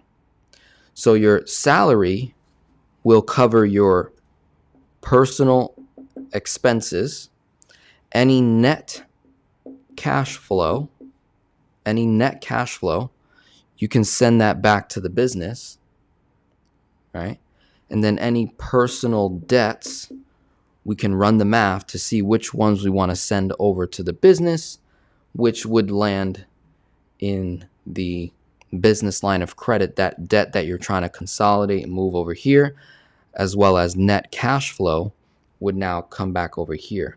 Or you can do it in such a way where you can change your salary to only pay you what it costs to run your personal expenses, right?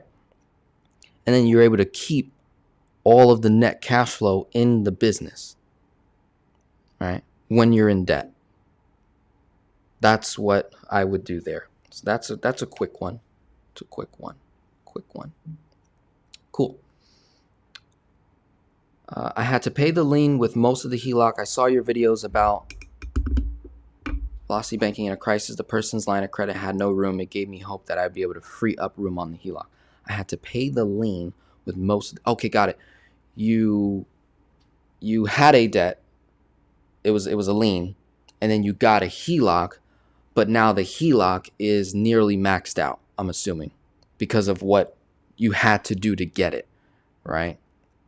And so in that regard, so now, yeah, it sounds like you're in the weeds, and now you're just focusing on really just attacking that HELOC, creating space so that eventually we can go full force on velocity banking. Thank you for bringing clarity on that. The lien was a second. The bank said they had to be in the second position. Got it. Does the program only work if you have some credit available? Okay. Velocity banking, in an ideal world, Stephanie, right? Ideally, yes, ideally, which is why I teach velocity banking pregame work, which let's go to my tips over here. All right, let's go to some tips. I'm going to skip over some. We're going to go right here, Stephanie. This one's for you, Stephanie. Do not rush velocity banking. Do not apply too early. Reach out before applying. That's for you, Stephanie, right? If I don't help anyone on this call and I just help Stephanie, boom, this is you right here. Don't rush velocity banking, ladies and gentlemen. It's not that serious. It's a concept and it's meant to add to, right? Velocity banking is meant to add to it. Add to your existing strategy. Improve it, accelerate it. Think of velocity banking as like one of those, like a nitrous boost in a car, right? Velocity banking isn't the whole car, right? Your personal foundation is the whole car. Velocity banking is you throwing in some nitrous into the vehicle, and it's just going to take you on a whole trip. But now here's the issue. If you got nitrous, right, in your vehicle, and you have terrible steering, handling, what are you going to do when you hit that nitrous? Oh my God, right? And you're going to go, you hit the gas, and you're going to spin out. Does that make sense?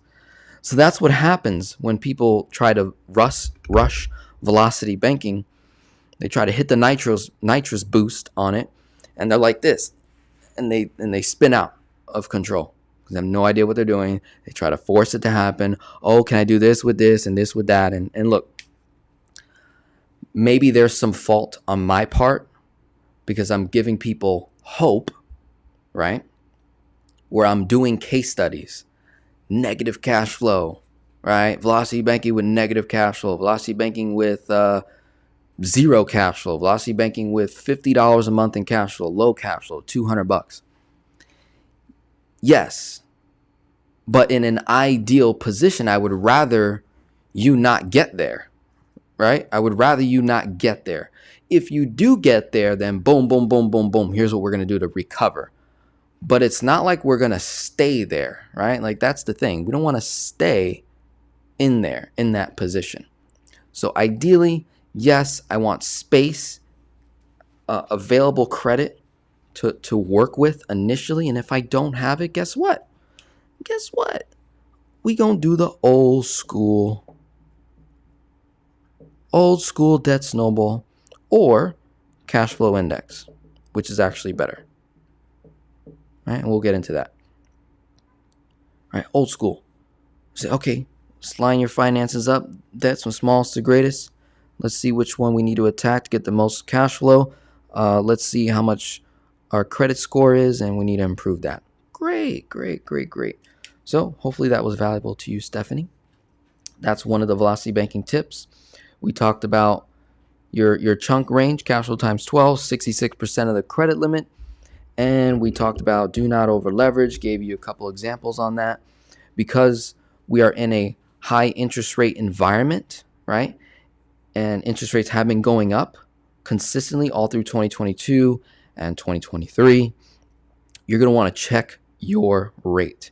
If you have a home equity line of credit, a HELOC, a credit card that you're using to do velocity banking, please check your rate every single month because that's typically how often they're changing. So that's just a quick tip. When you do that, then double check your math. Double check the cost of borrowing because maybe you started off with a 5% rate and it jumped to 8.5. So your borrowing cost is going to be off if you're still running on a 5% rate. So make sure you double check your cost of borrowing. Go ahead and add cash flow index formula to velocity banking. What is cash flow index formula? Here it is. It's the balance owed divided by monthly minimum required payment equals number. If that number is 50 or less, right? If it's below 50, it is going to be an attractive debt to go after. If it is above 50, it is going to be a unattractive debt to go after. And that's how you would put it in order, right? So if you had a $5,000 debt, 10,000, 15, and 20, right? So you have 4 debts. Debt snowball says what? You would pay this because it's the smallest debt. And then you work your way up and up and up, creating a snowball effect, right? Now, what if this $5,000 debt only had a payment of $100 and the interest rate was 0%? And let's say this debt is $500, and this one is $700, and this one is $900. So what cash flow index will probably tell us, let's see. Sometimes cash flow index will line up with debt snowball, and that's cool. When it doesn't, I'm taking cash flow index over debt snowball because I'm going to actually pay off debt faster, right? And cash flow index is not doing velocity banking. It's just telling you where to apply your money, which is really cool because then that's going to improve velocity banking. It's going to tell us what to chunk at effectively. So 5,000 divided by $100, that got a 50. 10,000 divided by 500, that got a 20. So in cash flow index formula, we would skip over the smallest debt and we would jump to this one. 15,000 divided by 700 got a 21.42. So guess what?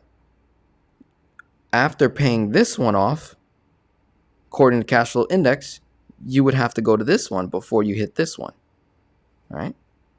And then 20,000 divided by 900. That got a 22.2. So according to cash flow index, you would go this way, this way, this way, and then back to the smallest debt. Right? Because it's looking at this number, cash flow. The more cash flow you have, the faster you will pay off debt.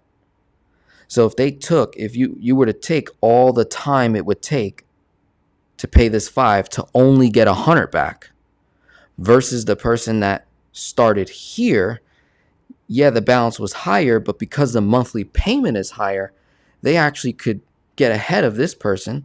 So they pay the 10 off, and the 10 was at these higher interest rates than 0%. Right?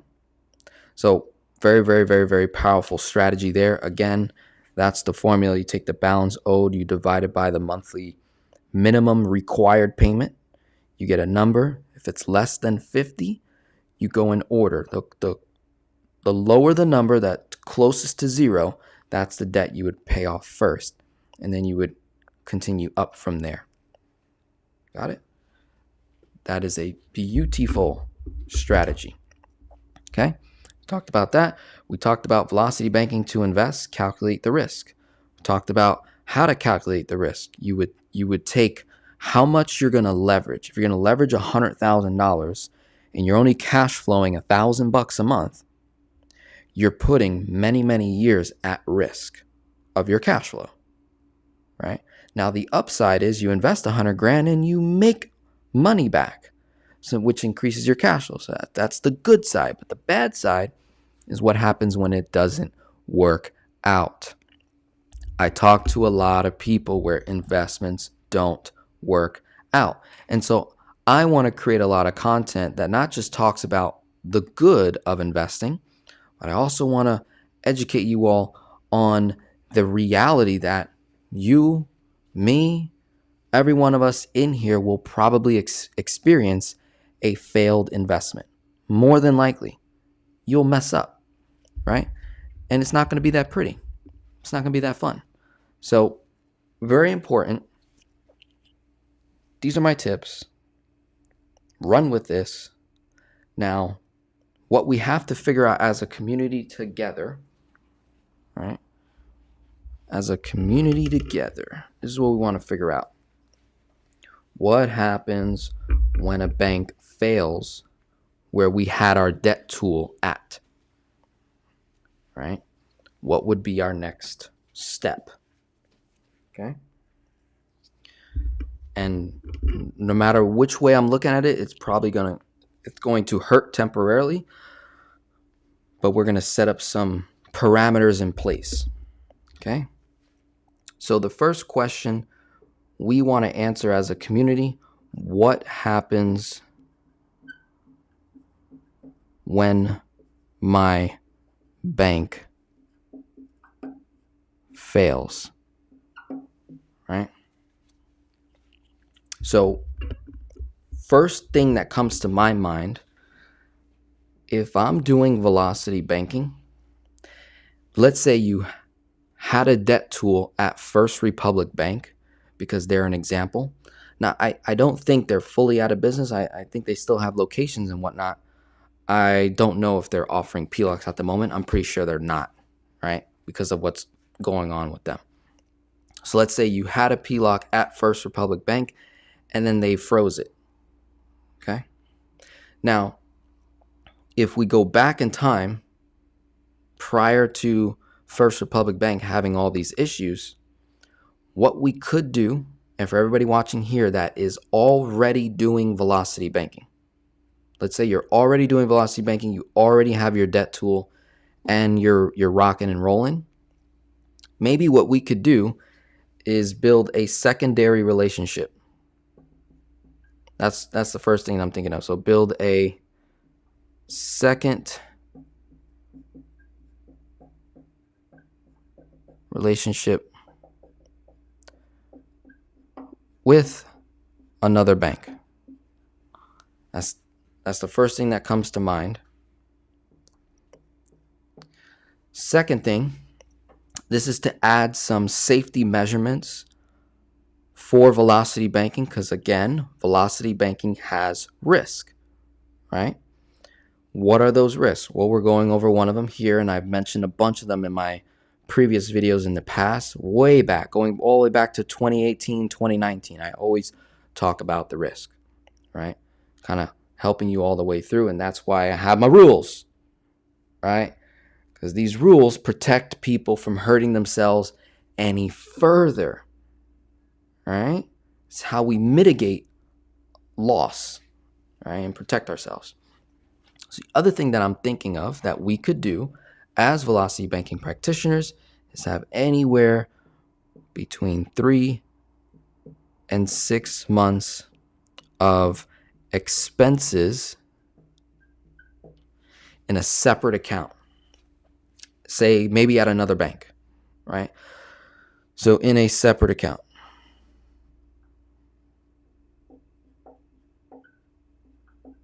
Cool. 3 to 6 months worth of expenses in another account. Emergency fund, a sinking fund. This is going to provide safety in the event that you make a chunk towards debt, you increase cash flow, and then out of nowhere, your HELOC gets frozen. So now you don't have that revolving access, and then all your income is in the HELOC that just got frozen on you. So now you're like, how do I pay my bills? So having 3 to 6 months worth of expenses can give us that cushion, right? Another thing would be having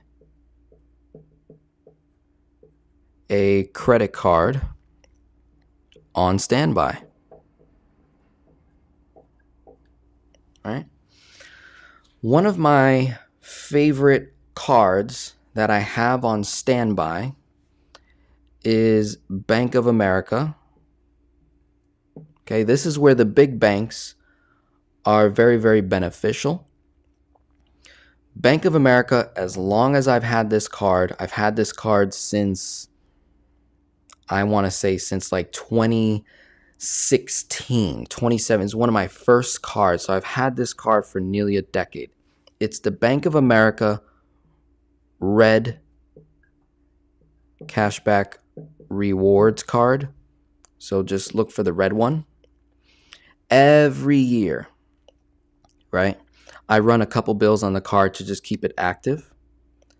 But every year, they always offer me 0% balance transfers. Always. I mean, every quarter, they're hitting me up. I get mail every quarter. Hey, Denzel, move your debt over here. Hey, Denzel, do a balance transfer. Hey, Denzel, hey, Denzel, hey, Denzel, right? So 0% balance transfer. Right? So that means you already have the credit card. You already apply for it. It's an open line of credit, right? Credit card. And you don't really use it, right? You would just want to swipe it maybe once a year, twice a year. It's just off to the side. And you want to have a high limit on this card. So the goal would be to have a credit card on the side and also have it be a high limit. And the way to maintain that high limit is simply by asking for credit line increases every 3 to 6 months as you're doing velocity banking, right? Once you have your debt tool, we typically don't need to get other things, right? Because we're focused on debt elimination. So if you have that debt tool first, doing velocity banking, great. Once you get a rhythm going, you get a couple months in, you rebuild your credit again after it got ran, and then let's say you get a brand new credit card and you say, okay, this is my credit card I'm going to have on standby. Great. Every now and then you run a bill or two on there, just show some activity.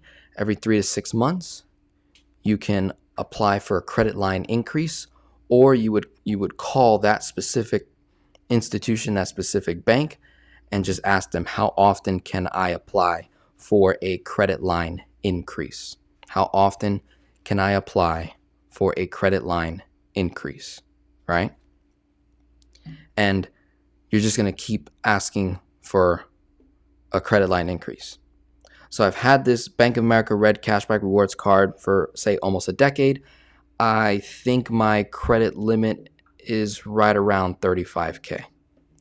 And it's always at a zero balance. It's for the most, I run it, I pay it off, right? If anything happens in my personal finances, I'm able to do a balance transfer at any given time, and I have to pay a 3% fee. And I'll have, usually they give me almost about a year. I think it's like 9 months or 10 months to do a balance transfer, right? And what's nice is you don't want to just get any credit card with any balance transfer. Reason why I like Bank of America is they give us what's called convenience checks. They always send me like 3 or 4 convenience checks. So you can write a check to your checking account. So you turn credit into cash.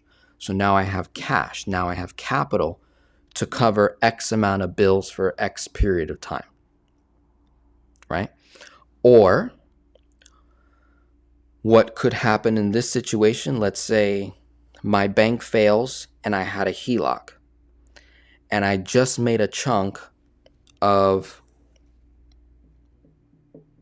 say, $20,000, right? Say I made a chunk of $20,000 from a HELOC. And then they freeze it. So now I can't access it. There's $20,000 owed. I can't do velocity banking. I just dump my income into it. And I use that 20 to pay off another debt. So I have a cash flow increase now, which is great. But I just dumped all my income in. I just locked that money up. How am I going to pay my bills? So with having this, the 3 to 6 months of expenses, that cash could help. And then the second backup would be having a credit card on standby. In my case, boom, have the red. And I say, all right, that $20,000 at my HELOC right now is at 9%. And I'm not able to do velocity banking on it. So I'm going to go ahead and take this 20, pay a 3% fee, because it was interest I was going to pay anyways. But now I'm just paying it up front. So 20,000 times 9% locked up is $1,800 a month. Divide that by 12 is $150 a month, right? So you're going to pay that because now you can't do velocity banking, right? So you're kind of locked up. Only thing you could do is make extra payments. But again, you dumped your income in, so now you're kind of in a bit of a bind. So now you have to tap into cash on hand, right, a little bit. So what I would do in this situation, I take my 20 grand and I'm going to transfer it. I'm going to write a convenience check to my checking account, 20,000 out of the card, pay the 3%. That's $600. Right? I was looking at $1,800 at 9%. Now I got it at, I just pay a 3% flat fee of $6. So now I'll owe $20,600 on the card.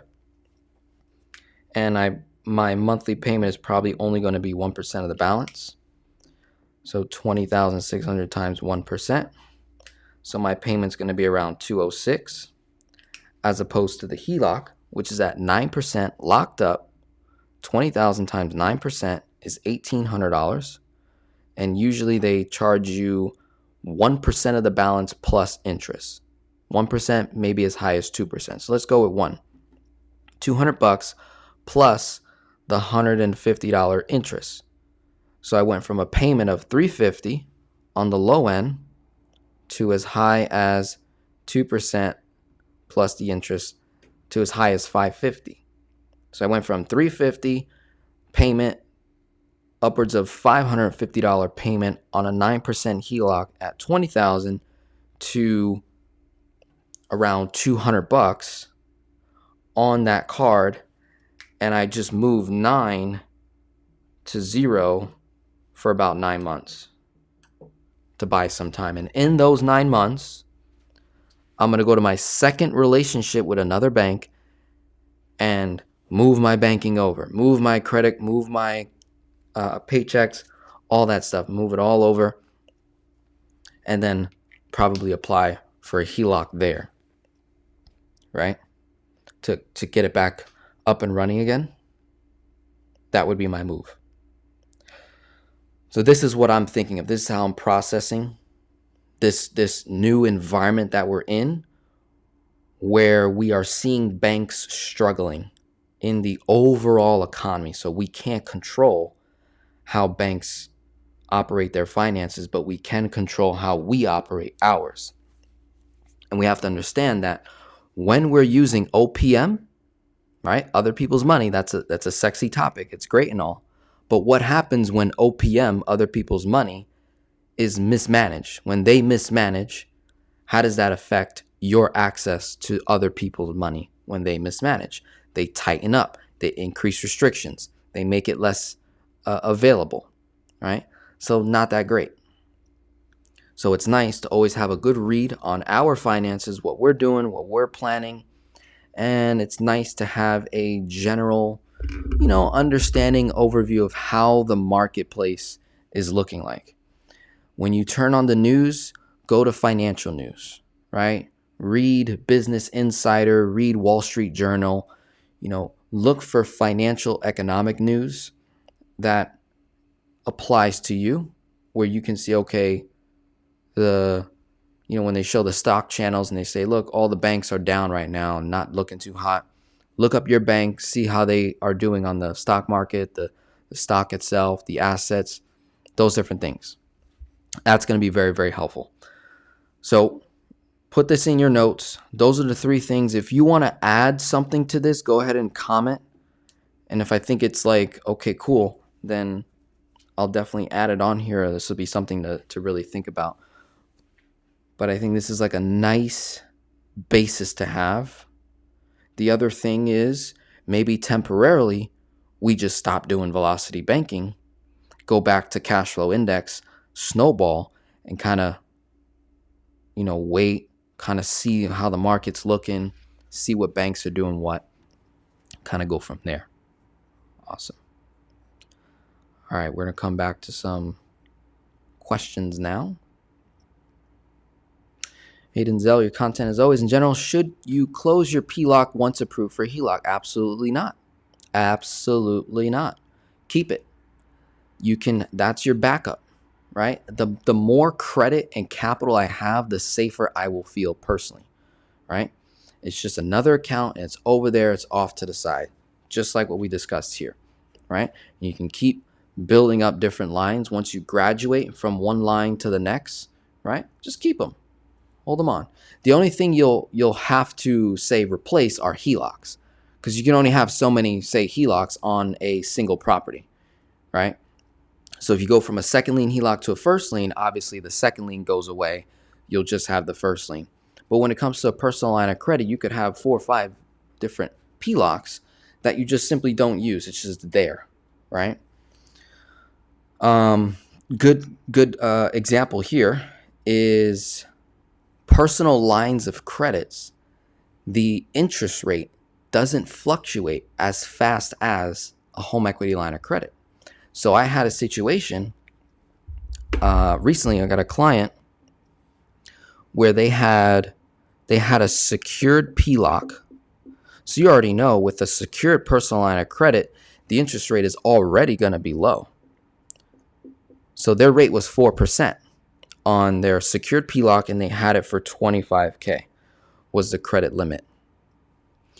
They were using it when we initially started velocity banking, and then they graduated and worked their way up to a HELOC, right? Now the HELOC, I think, initially started out around the same rate, but it was a much bigger line. I think they got like $90,000 or something like that. This was, say, 2020 or 2021. And then fast forward 2023, their HELOC is now at 9%. So what happened was they increased their interest rate, not by their control. The bank increased their interest rate on their HELOC, and they were still doing velocity banking. But then it got to a point where they almost maxed it out. So they owed like 87,000 owed on it or something. Now the PLOC had nothing owed on it, right? So I was like, look, we need to switch back because this 9% is not helping us. So we need to switch back to doing velocity bank on the personal line of credit. We're going to make a chunk from here to the HELOC and start paying down that 87,000, right? So had he closed that line of credit, he would have been out of luck. His rate never changed on his PLOC. And the same goes for a lot of unsecured PLOCs. I have a lot of clients, for whatever reason, I don't know why, because it is a variable rate with a lot of these. Some of them are fixed, but most of them are variable, but they don't change. Or when they do change, it only changes like on an annual basis, or really, it doesn't even shoot up that much, it doesn't fluctuate. So it's like a little secret in the banking world. I don't know, it's like a glitch or something. But I'm telling you, the PLOC rates don't fluctuate as fast as HELOCs for whatever reason. Don't know why. But I just know that is what's happening with quite a few of my clients that got their debt tools back in 2021 and 2020. And then between 2022 and 23, the rates increase. We're jumping back to our PLOCs, or they're using their cash value life insurance policies, getting line of credits on those. In some cases, using like a mixture of a credit card and a HELOC. So we're always paying attention. That's important, right? Do you have a source to download a calculator for revolving credit line versus amortized loans to show the difference? Yes, you can use Excel. They have an amortization calculator. Do they have a side-by-side thing? No. Inside my Velocity Banking Manifesto course, I had a client that created a revolving line of credit calculator. You can jump into there and get that. But I have not come across anything in the marketplace that provides a comparison of like side by side of an amortized debt and then a line of credit showing it. I have not seen that. What I have seen is basically someone illustrating two Excel calculators. One is showing debt snowball, making extra payments. The other is showing making chunk payments and then showing the difference side by side. That's all I've seen so far in the marketplace. How does a person become a part of your coaching program? I have 6+ years teaching Financial Peace University, and I'm a high school financial literacy teacher. I've been planning for the last 5 years, starting my brand. Beautiful. Reach out to me directly. I took the link to sign up for the coaching program. There's a playlist on my YouTube channel. Just on whether if you're watching this on your phone, scroll over to playlist and then look for where it says how to become a financial coach without certifications. I break down my entire process, and then you're going to see a link in the comments specifically on those videos taking you to the financial coaching program. Or you can just email me directly. I'll send you the link and I'll make your life even easier. I'm going to go get the link myself real quick, so bear with me. I'll make your life easier. Still want you to watch that playlist because it breaks down how I operate, and that'll help you determine whether you even want to listen to me, right? So that's why I put my whole process out there, because you may not like my process, and then you join my program and you don't like the process, right? So that wouldn't be ideal. Let's see. I'm going to drop a link. Now, again, for those of you that I'm about to put this link in, this is only if you want to become a financial coach, and not just want to, like you're going to do it. And you want to work with someone who has done it, especially in this particular space, velocity banking. and you're looking to like really grow. So don't just join just to join. It's not even a whole lot of money. It's $197. It's nothing crazy, right? I'm giving a lot of value, but I want to make you understand that this isn't like, I'm not going to be teaching you necessarily how to get out of debt. I'm teaching you how to start a business in coaching. So that's what the whole course is going to be mainly about. That's what we're going to be spending our time on for the most part. So there's the link, right? And it's going to take you right to the checkout page, and it'll explain everything. If you're someone that's looking for coaching one-to-one on your personal finances, don't buy that, right? Don't sign up for that just because it's cheap, right? You're going to want to jump on a financial coaching call with me one-to-one, right? Let me scroll. I lost my place.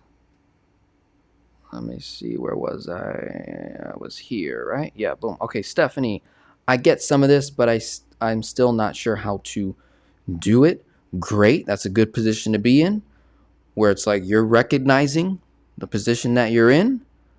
So you know, okay, I still need more time on this. And that's what I love about this concept, velocity banking. Again, you're not just going to throw a big nitrous can and throw it in your car and hook it up and then go right away. No, you need to make all kinds of modifications on the car to make sure that it can handle that. So in your household, we need to identify other areas in your finances that we just kind of get a lockdown on. So, okay, this is good, this is good, this is good, this is good. We need to, work together running some math, understanding how to calculate borrowing costs. We need to check your credit score. How's your credit doing? Are you even credit worthy to get these types of tools? Do you have a banking relationship? Have you done the pregame work? Have you ran your own numbers? Have you ran Debt Snowball, Cash Flow Index? These are the different things that you're kind of just building up to. So again, velocity banking, for those of you that are just coming across it for the first time, I think a healthy window of education and preparation, a good 6 to 9 months. Some people do it within 3 to 6, 4 to 6 months. The majority, about 6 to 9 months. Like I have clients that I've worked with for nearly over a year that we never really did velocity banking all the way through because it just didn't make sense for them. And that's a great discovery, because had they forced it to work, they're not doing any better than the guy that just made extra payments each and every month and lived a very modest, peaceful, content life, right? While this person is giving themselves headaches on borrowing and leveraging and running math and stressing out the wife and all this stuff. Mary says she's great. Love her channel. Yep. Christy. Yep. Boom. Yep. Carla came from her channel. Want to learn about infinity banking too. Absolutely. We can spend some time on that a little bit. She's genius. That's why she's doing so good. Yeah. Listen, she took the time. Christy Van became a client of mine. So she invested in herself with her own velocity banking strategy. We had many phone calls together, many sessions together. She actually met me in person at an event I spoke at. This lady was committed, right? She did the work. She made the investment. She became a client, coached her on the finance. And then she just very lightly, I think I want to, teach people, but I don't know, people won't like me. And I don't know, I look like this and, my accent and all this. It was so innocent, humble. I loved it. And I was like, you got this.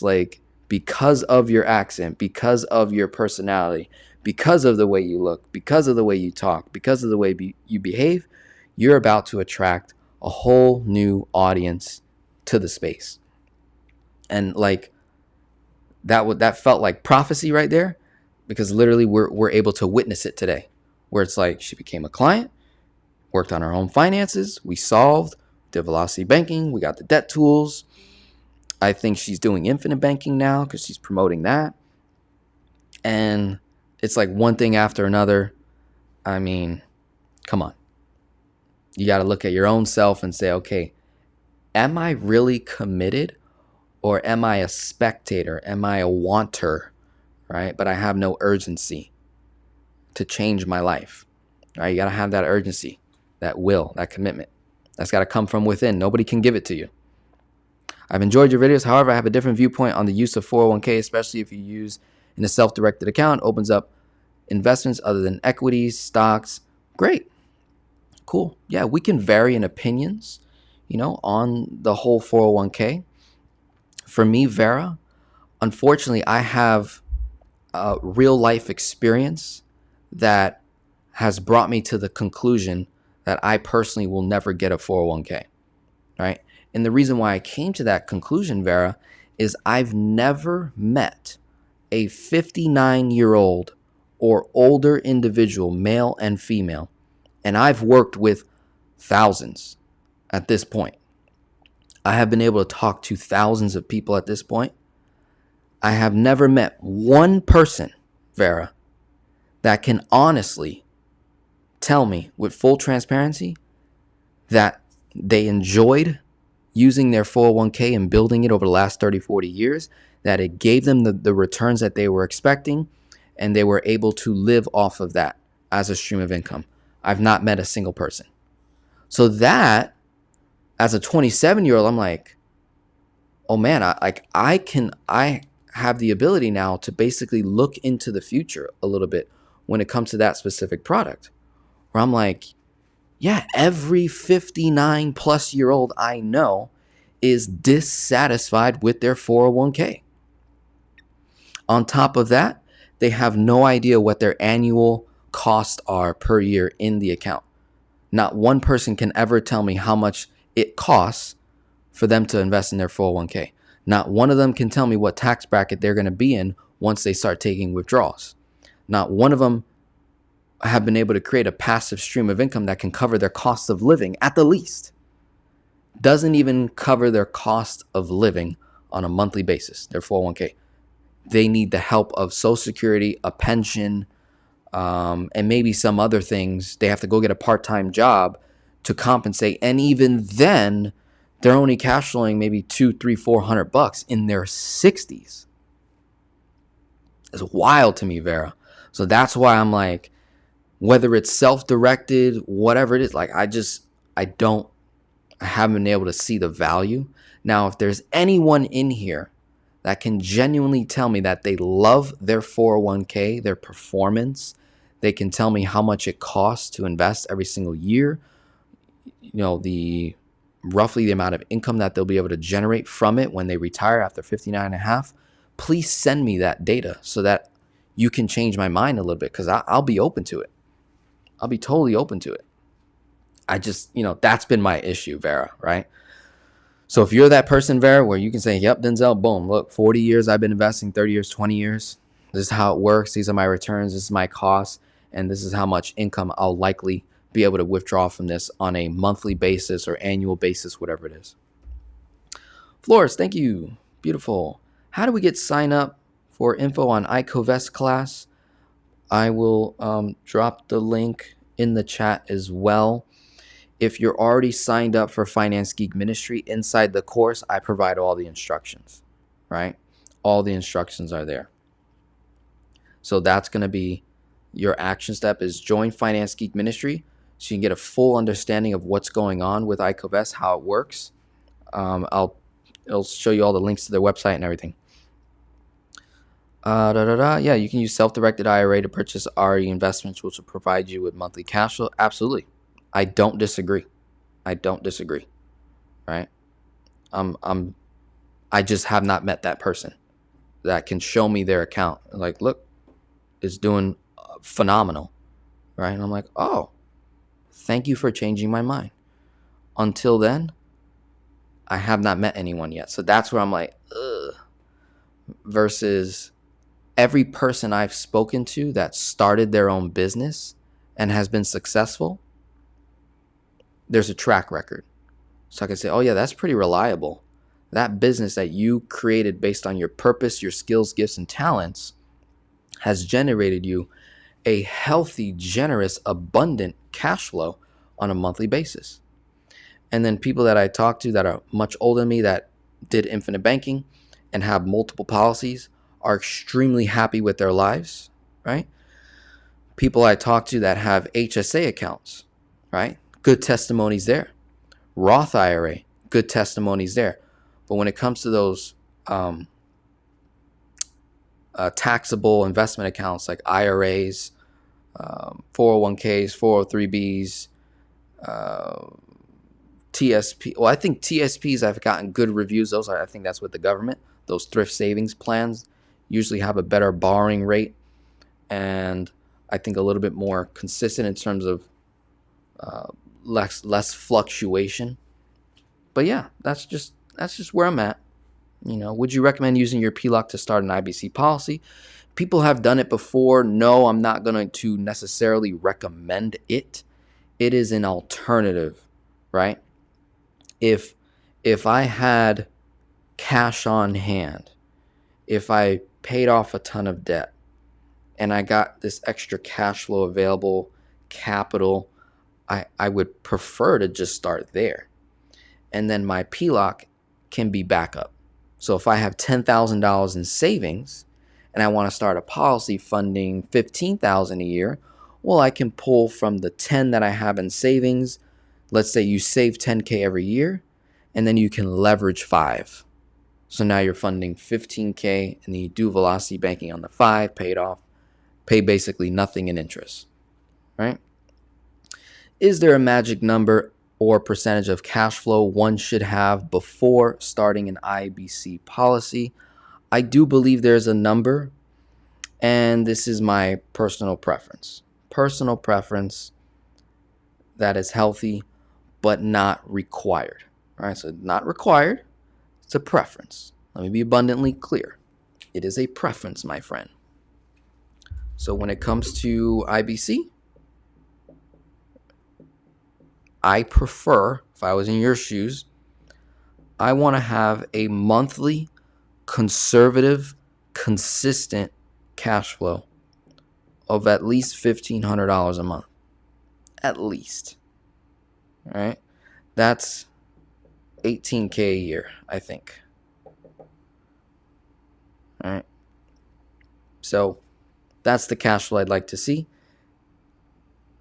I would prefer to see you debt-free or close to it. Prefer. Close to it to me means that all you have is a mortgage and maybe student loans left, but you've eliminated all your consumer debt, cars, loans, credit cards, IRS debts, collections, like things like that. All those are done. And all you got left is the mortgage, maybe student loans. This is healthy because we have to understand about the infinite banking concept. It's a slow game, right? It's a slow game. No matter which way you look at it. It's a slow game. It's steady. It's reliable. And there's guarantees. Right? It's liquid.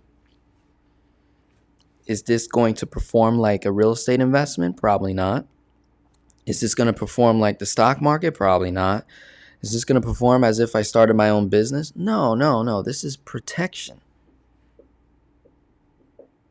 Protection. If you're not sold on the basic fundamentals of IBC, which is guarantees, protection, life insurance, tax-free location to store money, tax-free payout of the death benefit. Basic stuff. If you can't get sold on those things, I don't recommend doing it. I don't recommend dumping a majority of your cash flow or a majority of your debt weapon.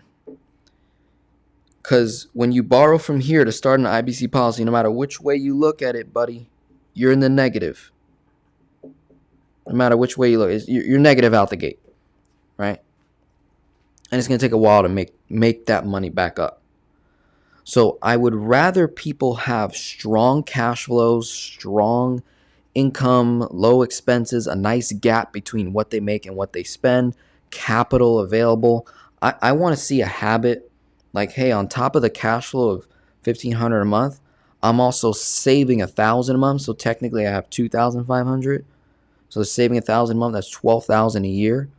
That's great, because now it's all you're doing is relocating where you save money. That's that's it. Nothing crazy, right? Cool. Yeah, even better in a Roth, no taxes. Yep, Roth is great. Stephanie, thank you. OMG, time to see a replay. Yes, yes, yes. Got it. Thank you. I would have a PLOC at a second bank as backup. Okay, cool. That's that works, like a second debt tool. That works. I agree about the secondary and maybe a third. A third is cool too. Hey, the more the merrier, right? It doesn't hurt us, because you're not necessarily using your credit for really anything when you're in the velocity banking process of eliminating debts. PLOCs are held on the bank's balance sheet with its deposits a primary funding, while HELOCs are funded with Federal Home Loan Bank funds, so has less flexibility. Okay, you might be going somewhere with that in terms of why the rate is that. Are you responding to my question or thought on why PLOCs don't fluctuate as much, and that's why? Then I would say cool, that helps. Thank you. Watch the playlist.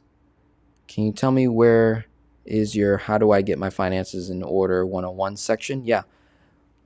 Shannon, you make sure if you're watching on the phone or on the computer, make sure you're on my YouTube channel. So you would click my profile name, take you directly to my channel, then go to playlists. And there's a playlist titled Velocity Banking Pre-Game Work. That is like my favorite set of videos still to this day. They're really old. You'll see like I look a little bit younger and the hair is a little bit crazy. I got a bigger fro going on. Telling you, you go through that, be patient.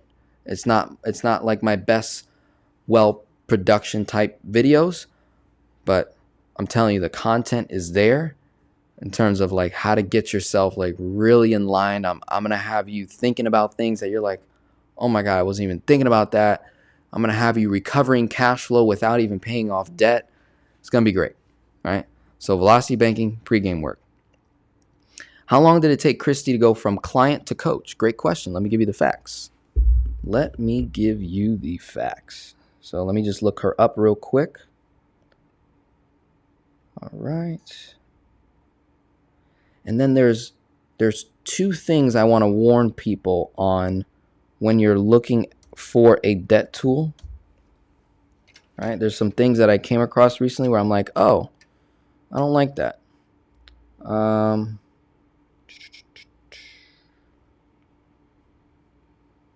Okay. So Christy Van became a client on August 2022. August 25th, 2022. Let's write that down. So let's see. Let's create some space. All right. Hope you took notes. If not, you can always, run it back. Do the replay. So let's just look at Christy real quick.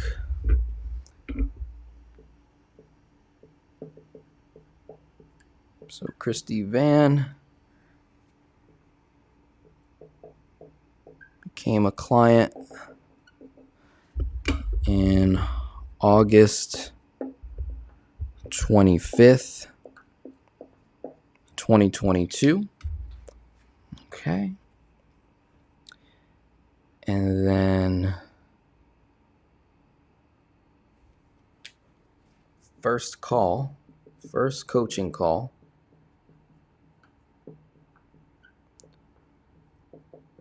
was August 30th, 2022.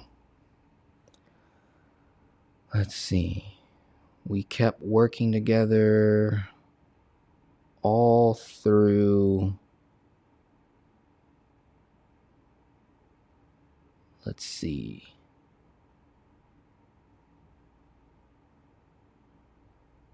November.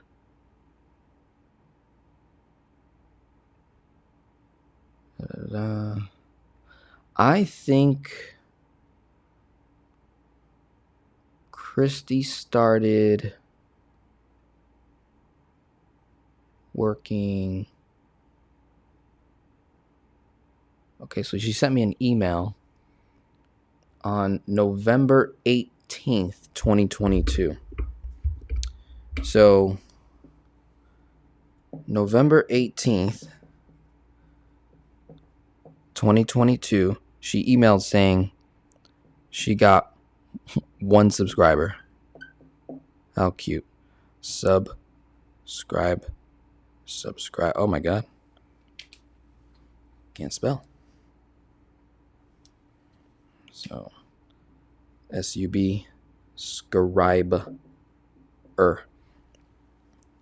She got 1 subscriber on November 18, 2022. That's what she emailed me, all excited. I'm like, this is awesome. You need that energy.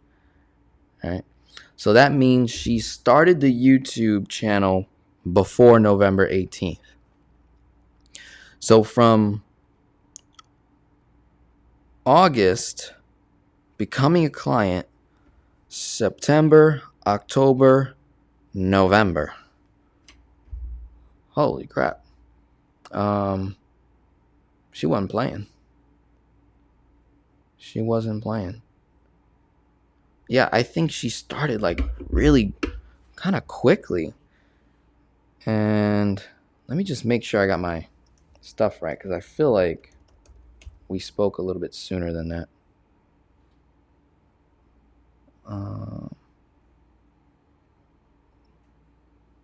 Yep. Yeah, we did. She actually originally reached out on August 3rd. So that's first contact, I think, was August 3rd. And then first call, August 30th. So I want to say, like, in those first couple calls, she dropped the idea of wanting to do coaching. And then it was around that time, shortly after, I created my program on how to become a financial coach without certifications. So we know that she started the channel before November 18, 2022. And then, yeah, that's the data right there. And then the last time we spoke was like a couple weeks ago. So really all of 2023, she's been making videos and then also just working on her own finances. But here's the thing though. Christy Van had been doing velocity banking prior to even meeting me, I think. So I think she had a bit of a grip on it already and already had some education, and she had been following me prior to August 3rd of 2022. She didn't reach out till August 3rd, right? And then became a client August 25th. So she did basically what I tell people in my videos to do. You like that? That's pretty cool. Self-directed is different animal. Roth can buy businesses, mortgage notes, etc. Yeah. Qualified plans are just a tool, and the main problem is with the people in the plan using the tool. Agreed. But there's definitely something to be said when a majority of people are, say, not using that tool or not being educated on the tool enough, right? So yeah, if I had to have a 401k, I would want it to be self-directed so I have more control over my money. That's the biggest issue that I have, is when I don't have control over my money, I have to rely on someone else, right? So to a degree, I at least want to be able to say, hey, I want to invest in that, not be limited to 3 options. You know what I mean? And I think that alone can improve someone's finances tremendously. Thank you for your perspective. Thank you, Jay. Being that most HELOCs now are close to 9% range, Do you believe we should have a minimum cash flow on hand before applying? Question mark. Or getting HELOC as soon as possible is best? No. Getting a debt tool as soon as possible is not the best way to look at this, right? Because I can tell you that what you're saying most HELOCs are at 9%, but not all of them. I have clients that are getting intro rate offers at 5, 6, 7% on HELOCs. So there's still competitive tools out there, but you wouldn't know that if you didn't do your homework, right? So that right there, think about how much savings someone can have going from a 9% rate to a 6.5 or 6 or 5.5, right? Starting. And then when you do velocity banking, you can manipulate 6% down to, say, 3 or 2. It's a lot easier to manipulate from 6 to 3 than it is from 9 to 3. All right, there's more work involved. And obviously, you need more cash flow. Ideally, again, in a preferred perfect environment, I would prefer people to have over $500 a month in cash flow with any debt tool, preferably. Now, we could run the math where you're like, okay, we're starting with 200, but after we do our first chunk, we're going to be at 650 cash flow. And if everything else is in line, your credit, and we go apply for that debt tool and we found the best rate, then I'm like, go for it, right? Shoot, definitely. So to your part, the only thing I would say is that bottom part, I would not apply as soon as possible. Because what happens when you get denied, right? You didn't do your homework. Anybody that gets denied for a HELOC, I promise you, they did not do their homework. They did not ask all the questions. They did not talk to the bank. They did not build a proper relationship. They didn't take all the guessing work out, and they got denied, right? I think very rare where someone, like, there's a reason when a bank does not approve you for something. There's an absolute reason, and we can pretty much figure out what that is according to our credit report, right? So it's important to review that. The early comment about the banks was why the rate may be I'm deep in the weeds looking at the banking system. Got it. Did Christy become a client via your manifesto or one-on-one program? No, it was the one-on-one. So she went right into financial coaching one-to-one. All right. That's what she did. Wow. Thank you for answering my questions. I'll start watching the videos to prepare myself to become a client. Beautiful. I have a HELOC locked at 6.2% for 3 years from First Savings Bank. I bet you're sitting pretty right now. You're like, ha, I'm glad I did that. Prior to you, Charleston, there was clients that locked in 5.9% for 3 years, or I think it was 6.2 or 6.5 for 5 years, something like that. And I was telling people to consider locking in a rate because we were starting to see interest rates go up, right? So I'm like, hey, worst case scenario, interest rates go down, which is a good thing, right? So if I'm in, right, and this is a good part about being aware of the general economic economy, knowing where the federal funds rate is, the prime rate, having a good idea. It's a simple Google search. What is the federal funds rate right now, right? So what I like to see is if I'm in a position, we go back to 2019, 2020, mortgage rates are super low, right? Just like there's 0.99% rate HELOCs and 1.99, 2.9. Oh, it was a sweet time. It was a sweet time. I was telling people around 2021 where I was saying, hey, if you got a first lien HELOC with First Savings Bank or all-in-one loan, I would consider their fixed rate option, right?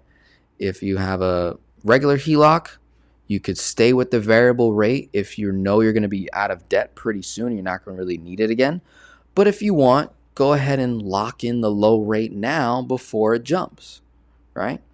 Look what happened. The rates jumped up. They exploded. And people that didn't lock in their rates, now have to eat that cost, right? But they just made a different bet. They were betting that they would be out of debt by the time those rates exploded on them. For many people, it worked, right? We were able to get out of debt. But now for new people coming in, there's a lot of new people in the house right now, right? Thanks to Christy Van. She brought a lot of new people into this space, right? So now I need to start creating some fresh, like new starter content again, where I've kind of been in the weeds, like in very, very high level advanced content in regards to velocity banking. Whereas Christy Van has got a lot of newer, fresh, basic content, which is great because I haven't been doing a whole lot of it. All of my old content is showing old interest rates, old credit lines. Not that those are no longer valuable pieces of content to watch and observe. It's just that the rates are different. So the mindset today is, all right, if I'm presented with getting a fixed rate today, I probably wouldn't take it, right? Because I'm now going to make a bet moving forward in 2023 and onward that rates are going to flatten out and they're going to start to come down. So I wouldn't want to be in a high interest rate environment and then lock in a technically what would be a high interest rate for 3 to 5 years. I would not do it, right? Especially with all-in-one loan, especially with First Savings Bank. I would not use their fixed rate option right now. It even costs money to go to the fixed rate option. There's a fee to switch over. So I wouldn't do it. But Charleston, I think, made a great move back in 2021. Or I think that was 2022. I think 6.2 for 3 years. So when his 3 years are up, I'm pretty sure his rate will probably go up, right? Maybe 7.5, but also the prime around 3 years from now, or in his case, like 2 years from now, I think interest rates will start coming down, kind of match, and then he gets to ride that wave down, right? So I think that's just, great timing for Charleston there. Shannon, not sure about coaching, but I would like to help members of my family that can benefit from this knowledge. Absolutely. Send them to the channel. I'll take care of them. I'm super happy. I was watching your interview with a gentleman from SSB. That bank is great to practice HELOC strategy. They specialize in this, and their system is fully automated. You're sitting pretty. Good for you. Hello, everyone. I hope you're all doing well. Okay, here from the Ecclesia. Have I paid enough in so to earn a call? Just email me directly. If I'm not mistaken, if you follow the PDF and you sent all that to me, then we should be able to jump on a call together if you haven't already done that. And if I'm not mistaken, I think we did like a whole strategy together on a live call. And then I think we're due for a follow-up. So just email me directly so I can see where our history is, where we left off. The more entrepreneur and the more streams of income you have, the less valuable the pre-tax qualified plans are. I agree. The tax savings is just moving you from your top marginal bracket to a lower bracket. Yeah, that's true. I did it 3 months ago. I also get to refi it for free. You got 6.2 3 months ago? Really? So then I'm out of date then. So then that's I got to look at that. Because in 2021, I think, is when I did that interview, like with First Savings Bank, or for 2022, it was like definitely early in the year. It was originally you could lock in 5.9% for 3 years and then 6.5% for 5 years. So you're saying, Charleston, that you locked in 6.2% for 3 years in 2023? That's literally almost 3 points below prime. I think prime right now is 8.25%. So 6 point, like 2 points below prime. Either way, if we're counting this year, 2023, 2024, by 2025, I would expect interest rates to go down and probably be around that 6.2. So when that rate expires, you'll probably still be around that rate. That's the bet that I'm making, that I'm pretty sure you made. All right. Yeah, 6.2 is an attractive rate right now, when, like Jay was saying, a lot of the rates are around that 8.5%, 9.5%, and even upwards of 10 or 11%. Right. Cool. Look at that. We got through all the questions. This was valuable. Yes. Comment. Yes. I loved it. Cool. We'll come back again. We'll organize some things I want to share with you. Oh yeah. Don't let me leave just yet. Okay. Hold on. One second. Okay. Now I got to share my screen. Okay, look. There's a bank called Aven. Okay? Aven. AVEN. All right? I don't believe this is a proper home equity line of credit. I've had some people email me before. Okay? This is not an ideal home equity line of credit. It is simply a credit card. Okay? Let's read. The rate, anywhere from 7.99 to 14.99. You get 2% cash back because it's a credit card. They go as high up to $250,000, starting at $0 to get a card as fast as 15 minutes. So the advantage here is that there's speed in this. Okay, cool. But now let's keep on reading. Let's scroll. Here's something y'all not paying attention to. In order to get cash out of your HELOC to pay bills, right? In order to pay bills that cannot be paid directly from a credit card, you would have to do a direct deposit out of the Aven card to your bank account at the same low rate. And it says just a one-time 2.5% fee. But that's one time every time you pull money out, you have to pay 2.5%. So you have to factor in 2.5 on top of your what? Your 7.99 to 4.99 rate. And you could make an argument, well, Denzel, I'm getting 2% cash back. On what, though? On what? See, when you do a cash deposit of, say, $10,000 at 2.5%, that's $250, right? Let's do the math. 10,000 times 2.5%, that's $250. But if you're only running, say, $2,000 to $3,000 on that credit card, say $2,000 times what? 2%. You're only getting $40 a month. So you're not offsetting jack with that. So I don't like this. Okay. I've seen some people get it. And again, transfer your high interest credit card, personal loan debt, start saving. I'm pretty sure, yeah, you could use it. It could be a cool. It's nothing more than a glorified credit card to me. And it's backed by your equity in your HELOC. But why pay 2.5% when I can just go get a traditional credit card and get full cash back and not have to pay fees every single time I want to, pull money out?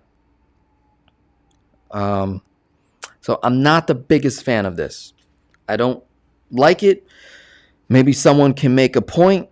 Maybe someone can, share something. Hey, Denzel, you're not looking at it from this perspective or this perspective. I'm just like, no.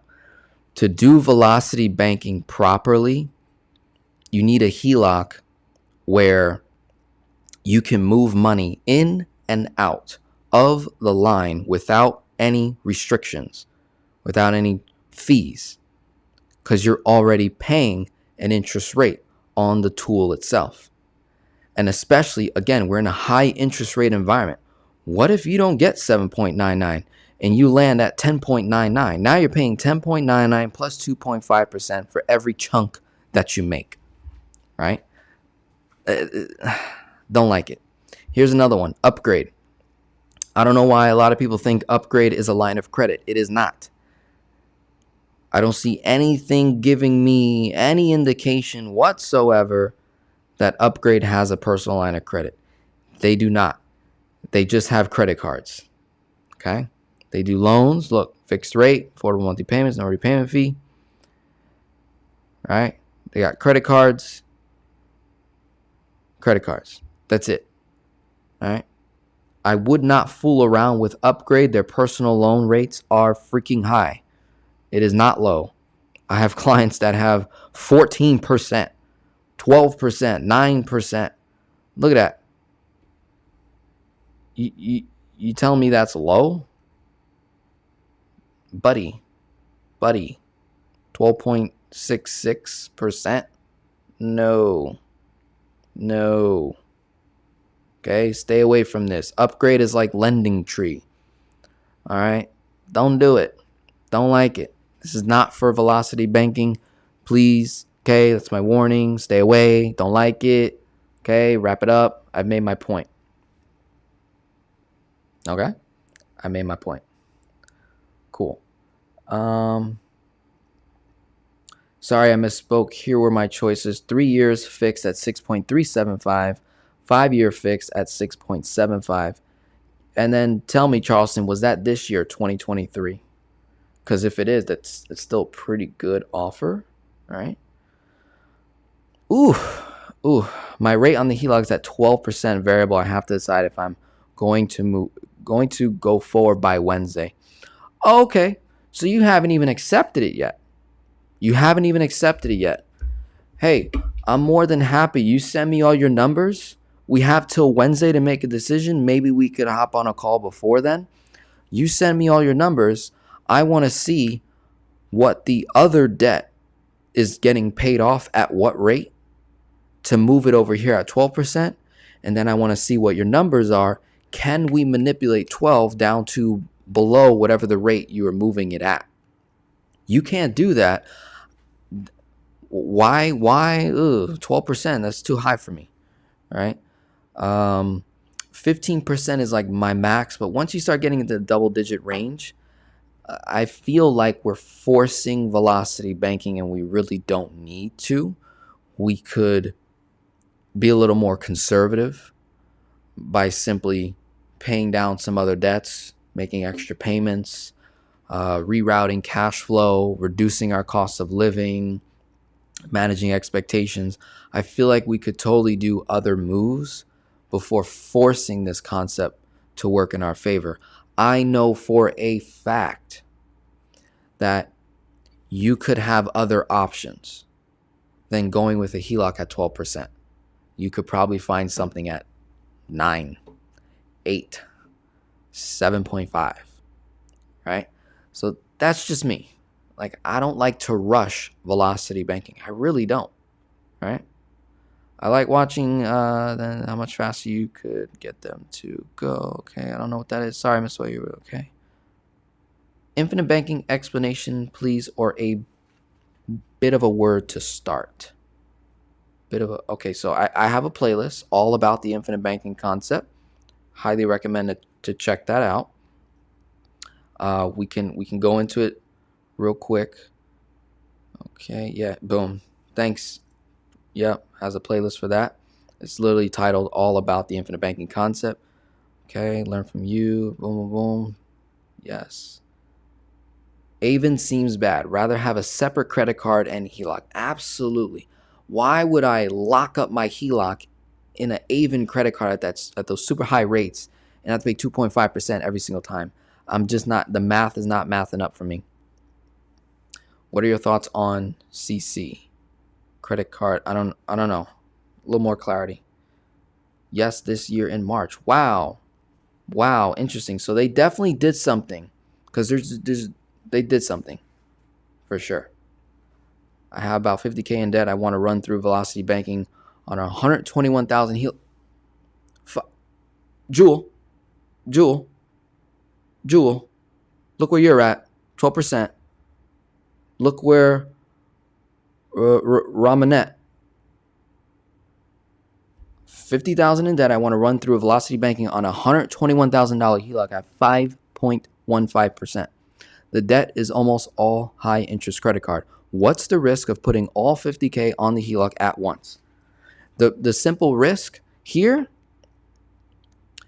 is if the HELOC, I don't know how long you've had it, but only if the draw period is going to be ending soon, right? If it's not, if it's a brand new HELOC, I see no risk there. If your bank fails and then they freeze the HELOC, that's the only risk that I see. But you're literally consolidating debt to technically secured asset. A HELOC is backed by secured equity in your home. So real estate would have to crash. The value of your home would have to drop tremendously for the bank to consider to pull the equity from your property. But dude, you're at 5.15% on 121,000 in 2023, where the prime interest rate is above 8%. You're 3 points below it. And we're just talking 50,000, right? 121,000 times 66% is 79,860. So your chunk limit would be 79,860. You're $29,860 below max leverage. So you're at 50K. Now it's just a matter of determining what your monthly net cash flow is per month. If your monthly net cash flow is, I don't know, $2,000 a month, right? That's 24,000 a year. So you'd be 24 and 50. It should take us, depending on your income, we should be able to bring that 50,000 down to in the 10, 15K range or less within 9 to 12 months, maybe 6 to 9 months. I think that's healthy. But again, I would have to run your numbers and see what's going on there. And he just said brand new, 10 years to draw. Yep. So again, Jewel, don't rush. You could probably find something way better, right? Way better. All right. Oops. So I'm going hard, and I know I probably have to stop. We're on 3 hours. Let me know if you're like, Denzel, this is too much. Let me know if you want me to, get off the camera, close it out, or if you're like, no, keep going. I'm here. Cash flow is almost exactly 2K. Look at that. I kind of guessed it. That was cool. Yep, the name of the bank would be cool. That'll help everybody in the room here. All right, so let's answer Carla. She said where? But let me go to your other question. Okay. Infinite banking, in a nutshell, I would personally say you've got, preferably, it's nice to practice velocity banking and transition to infinite banking, right? In this community, right? Ideally. Or if it wasn't velocity banking, it's cash flow index, it's debt snowball, and then transitioning to IBC. Okay? IBC stands for infinite banking concept, using a whole life policy. Okay? Main factors here with a whole life, you have a death benefit, which is tax-free upon payout. Right? You have a cash value, which is a living benefit. The IBC concept focuses more on cash value than the death benefit. The idea is to maximize the cash value of what you are paying into the policy. So, Carla, ideally, we need to figure out how much you save per year. Okay? The fundamentals of IBC are like these main factors. First is we got a tax-free location to store, in other words, save money safely, right?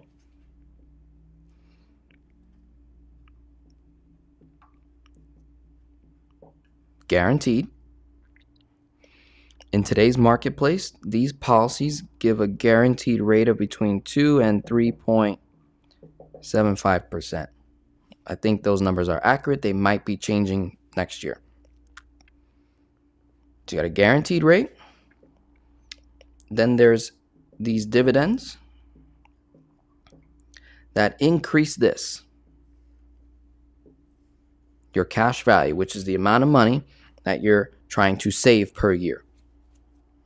Right? So this is the basis. Tax-free location to store money or save money. You can now save money in a guaranteed safe location. And the money is liquid. You can borrow the money from the cash value. Right? Now, what can happen is, what's technically happening is when you borrow money inside of a life insurance policy, what happens is you have this death benefit.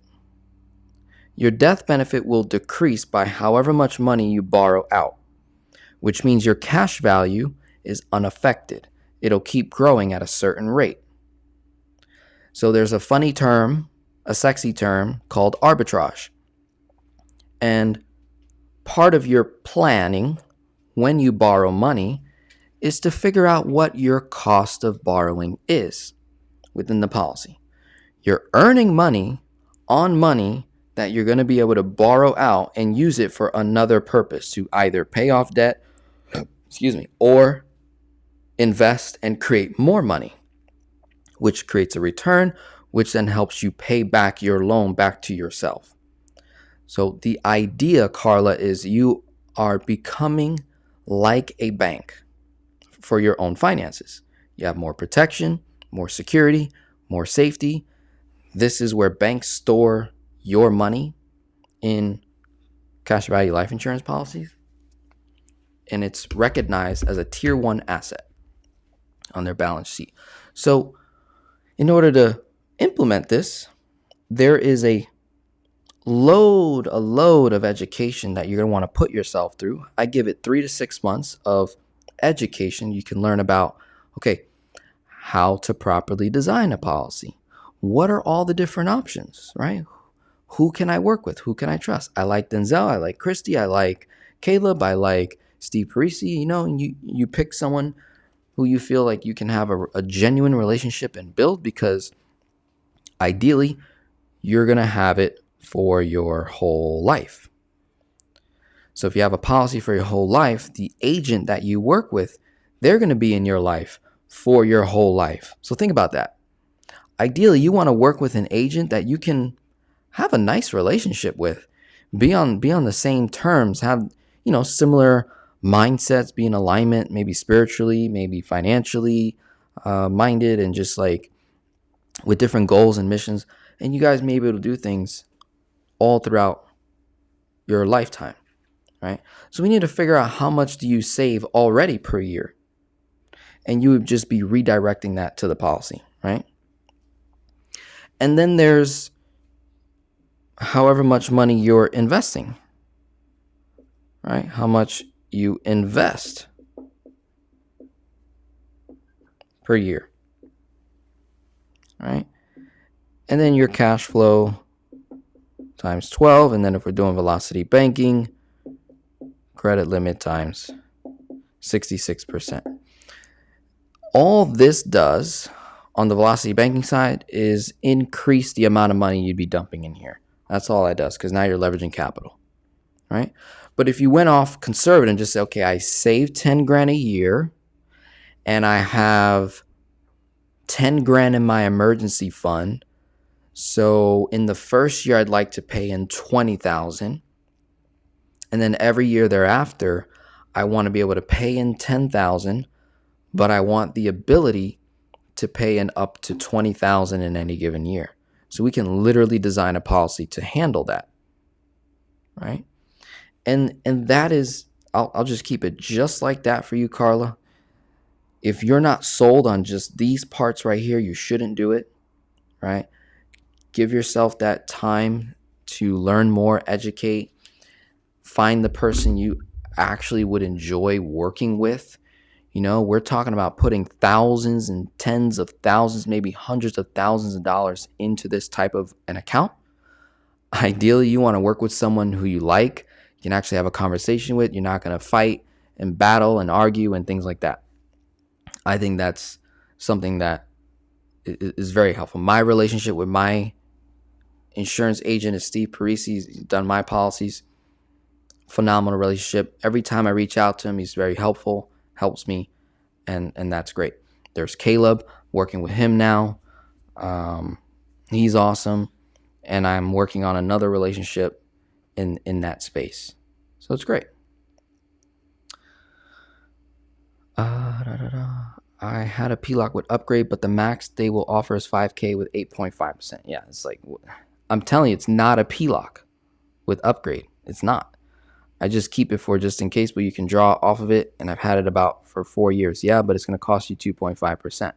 Right? Oh, no, I think with upgrade, they might have I don't know what their fee is, but I'm on their website. Like, I don't see anything that indicates that it's a line of credit. So I don't know. Saints, right? I don't know. Like, you're gonna have to point me to where you're saying it's a PLOC. Like, I don't see anything on the upgrade site that gives me any indication that they offer personal line of credit. I don't see it. I feel like it's a credit card, and they're using language to confuse my audience, which I don't like. Cool. Oh yeah, Ramanet, what's up? Put that name of the okay, America's First Credit Union. But I had a lot of equity and some other good numbers that helped me. They have some other options. Yeah, see, the more you prepare, the better the offer will most likely be. Consensus is Fed's raising it one more time between June and July, depending on consumer price index data report on Tuesday, then hopefully pause followed by drop. Definitely got into promo rates or HELOCs now. Carla, I'm here. Wonderful. So America's First Credit Union, check them out. But I had a lot of equity, some other good numbers. How many, right? Boom. Great. Next Friday, my 0% credit card intro expires, $17K. And for next year, I have $10K cash, floating rate bonds to liquidate. Cool. So you're just kind of moving money around, buying more time. Can you do an example using $100,000 in debt, student loans, okay? Yep. Send me all your numbers, right? We can jump on a call, and then I make case studies. I got a bunch of case studies coming out soon with these higher rates and stuff. A person with diabetes, could they be approved for a whole life policy? Maybe. I don't know. Not that educated in that realm. You just have to do the medical exam and wait for a reply so that we can know, because I don't know the person's age, other health factors, you know. So I will finance that. We'll obviously Polystar. Okay, my credit score. Boom, boom, boom. Nice. Thank you for the guidance. Awesome. And on that note, Carla, I will end it. It's been 3 hours. Love you all. Had 62 people watching. It was high as 70 something at one point. Thank you all for tuning in. I'm excited. Again, there's a lot of links in the description below to get a hold of me to start learning. I'm going to be hosting a live event end of this year, December 16th in South Florida, Fort Lauderdale area at Calvary Chapel Church. 150 tickets are available. I've already sold about a good 25 to 30. Okay. So reach out to me. I'm doing a lot of really cool things. If you buy a ticket, I'm throwing in financial coaching. I'm throwing in my course, and I'm doing a couple of cash giveaways leading up to the event. So I want to work with people that want to work with me, and you want to go the distance. Okay. I'm very, very interested in working with people on a long-term basis. So by you attending my first live event, investing in me, investing in my event, to show up, to fly here, to book a hotel, to rent a car and do all that, I'm going to give you the best kingdom service you've ever experienced. Okay. I'm about to provide such good service. You're going to be so welcome. You feel warm when you sit in your chair. And we're going to have a blast. We're going to run the numbers. We're going to run case studies on you, the people in the crowd. We'll be answering your questions, and we're going to be strategizing together how we build the kingdom, build kingdom commonwealth. So there's the faith component, but there's also the business side, and how those things both come together effectively to get the results that you want. So I'm extremely excited about that. I will be in Denver, Colorado, June 22nd through the 25th. If you are in that area and want to meet up, let me know. I'll be there for a few days. I'm sure I'll have some available time. October 17th to the 22nd, I will be in New Orleans, Louisiana. If you're in that area, let me know. I'm sure I'll have time. We can grab lunch, dinner, we can meet, we can mastermind free of charge. Okay? I will not charge, right? But you just have to let me know in advance. We'll schedule, book it out. And hey, if you want to buy me a steak, you buy me a steak, right? You want to buy me a burger, buy me a burger. You want to buy me a drink, buy me a drink. Okay? But I'm here to pour. Here to, pour, give, and I'm being supplied. Father in heaven is supplying me. This is a great time. Future's bright. Run the numbers. Stick to rules and principles that don't fail, so that you don't end up getting exposed in a negative way over the next 12 to 18 months. Okay? You're going to see a lot of people lose their jobs. You're going to see a lot of people that were doing the job hopping thing. Right? You guys watching them TikTok videos? Oh yeah, jump from this job, and then in 2 years jump to that job, and then jump to that job, and then I'll be making more money than the guy that stayed at the company. Those people are about to get exposed so bad. So bad. Those people are about to get exposed. Like, if you're not committing to certain things for a long period of time, and really investing with people, and you're just hopping, chasing money, it's going to catch up to you. It's going to look weird on a resume. This guy was here for 2 years, and he was here for 2 years, and he was here for 2 years. The market is going to respond and say, you're not that valuable, right? That was cute what you did during COVID, right? Everybody took advantage of that. I'm telling you, it's about to backfire. So beware of that. Beware of the type of advice that you're getting in this weird, volatile market, where someone can jump from one job to another and get paid way more, and then jump to another job and get paid more. Eventually, think about the CEO. They're going to catch up to that. Think about it. The person that's employing you, they're going to catch up to that crap. And it's going to backfire real bad, right? It's going to backfire real bad. Anybody in here that's over leveraging themselves and their debt tools, their line of credits, their PLOCs, if you're not following the rules, you're going to get exposed. It's going to hurt, right? And then you're going to call me up when you're back in the mess, when I helped you out of the mess. It's not going to be pretty. Anybody that is investing, chasing money, right? You're chasing the next best opportunity, the next sexy thing. I hate to break it to you. It might backfire. You're going to end up calling me again. We're going to have a conversation. I'll be here, ready to pour, ready to serve. I'm excited, but I'm also trying to help you make better decisions with your money. I'm not telling you where to invest. I just want to help you make a better decision. Run certain math where you can say, yep, I'm not willing to risk 3.5 years of my cash flow. Yep, nope, not willing to risk seven years of my cash flow moving forward. So now I have to pay off all this debt again, create all this extra stress, right? Can you get a whole life at 71? It is possible. It is possible. I've seen it done. Thank you for the information. It's a lot consumed just being newly introduced. Yeah, it was. I just fire hosed you guys a lot today and just answered a bunch of questions. I'm in Tampa, would like to purchase a ticket. Awesome. I will drop the link real quick in the chat. Again, it's Denzel Rodriguez /live. So it's on my website. You'll see financial events. Tickets are $147 currently. I'm literally doing it at cost. I'm literally doing the event at cost. Right? I just want to work with some people. I've been so blessed. The event will be live streamed as well, right? So virtual tickets are $97. In person is $147. So if you're not able to make it in person, right, or if tickets sell out in person, there's the virtual option, and you'll have access to the recording, lifetime access. It'll be fun. All right, so that'll be a blast. I'll definitely be answering questions from the virtual audience as well while I'm there. All right, cool. That's everything. God bless you all. Have a wonderful day. We'll be talking soon. I will most likely do another live stream probably like next Saturday or maybe during the week. We'll see. I'm going to try and rev it up a little bit more. Christy Van honestly has been motivating me lately because I'm like, oh, shoot, I gotta do content now. She's pumping out content like every day. So I'm like, all right, let's do it. Let's help these new people because she's just brought in a ton of people into this space. I'm like, wow, it's amazing. All right. God bless. Thank you, Jay, Vera, Carla, Latanya, Sue, Adventure, Charleston, Isaac. Who else is in the house? Sam. Got Tim, Maurice. God bless you all. Thank you to all my givers, Patreon people that have been supporting this channel for years now.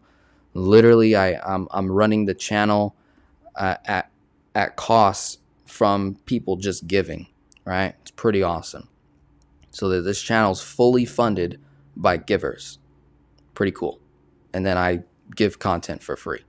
And then I coach people for free. It's pretty cool, right? It's a nice system, right? And then since I'm very profitable and I know how to run my numbers and I manage expectations and I spend less than what I make, I'm able to do even more things, right? Over the long period of time. I'm in it for the long haul, right? Get your stuff ready. Let's have some fun. God bless you all, and we'll be talking soon. Goodbye now.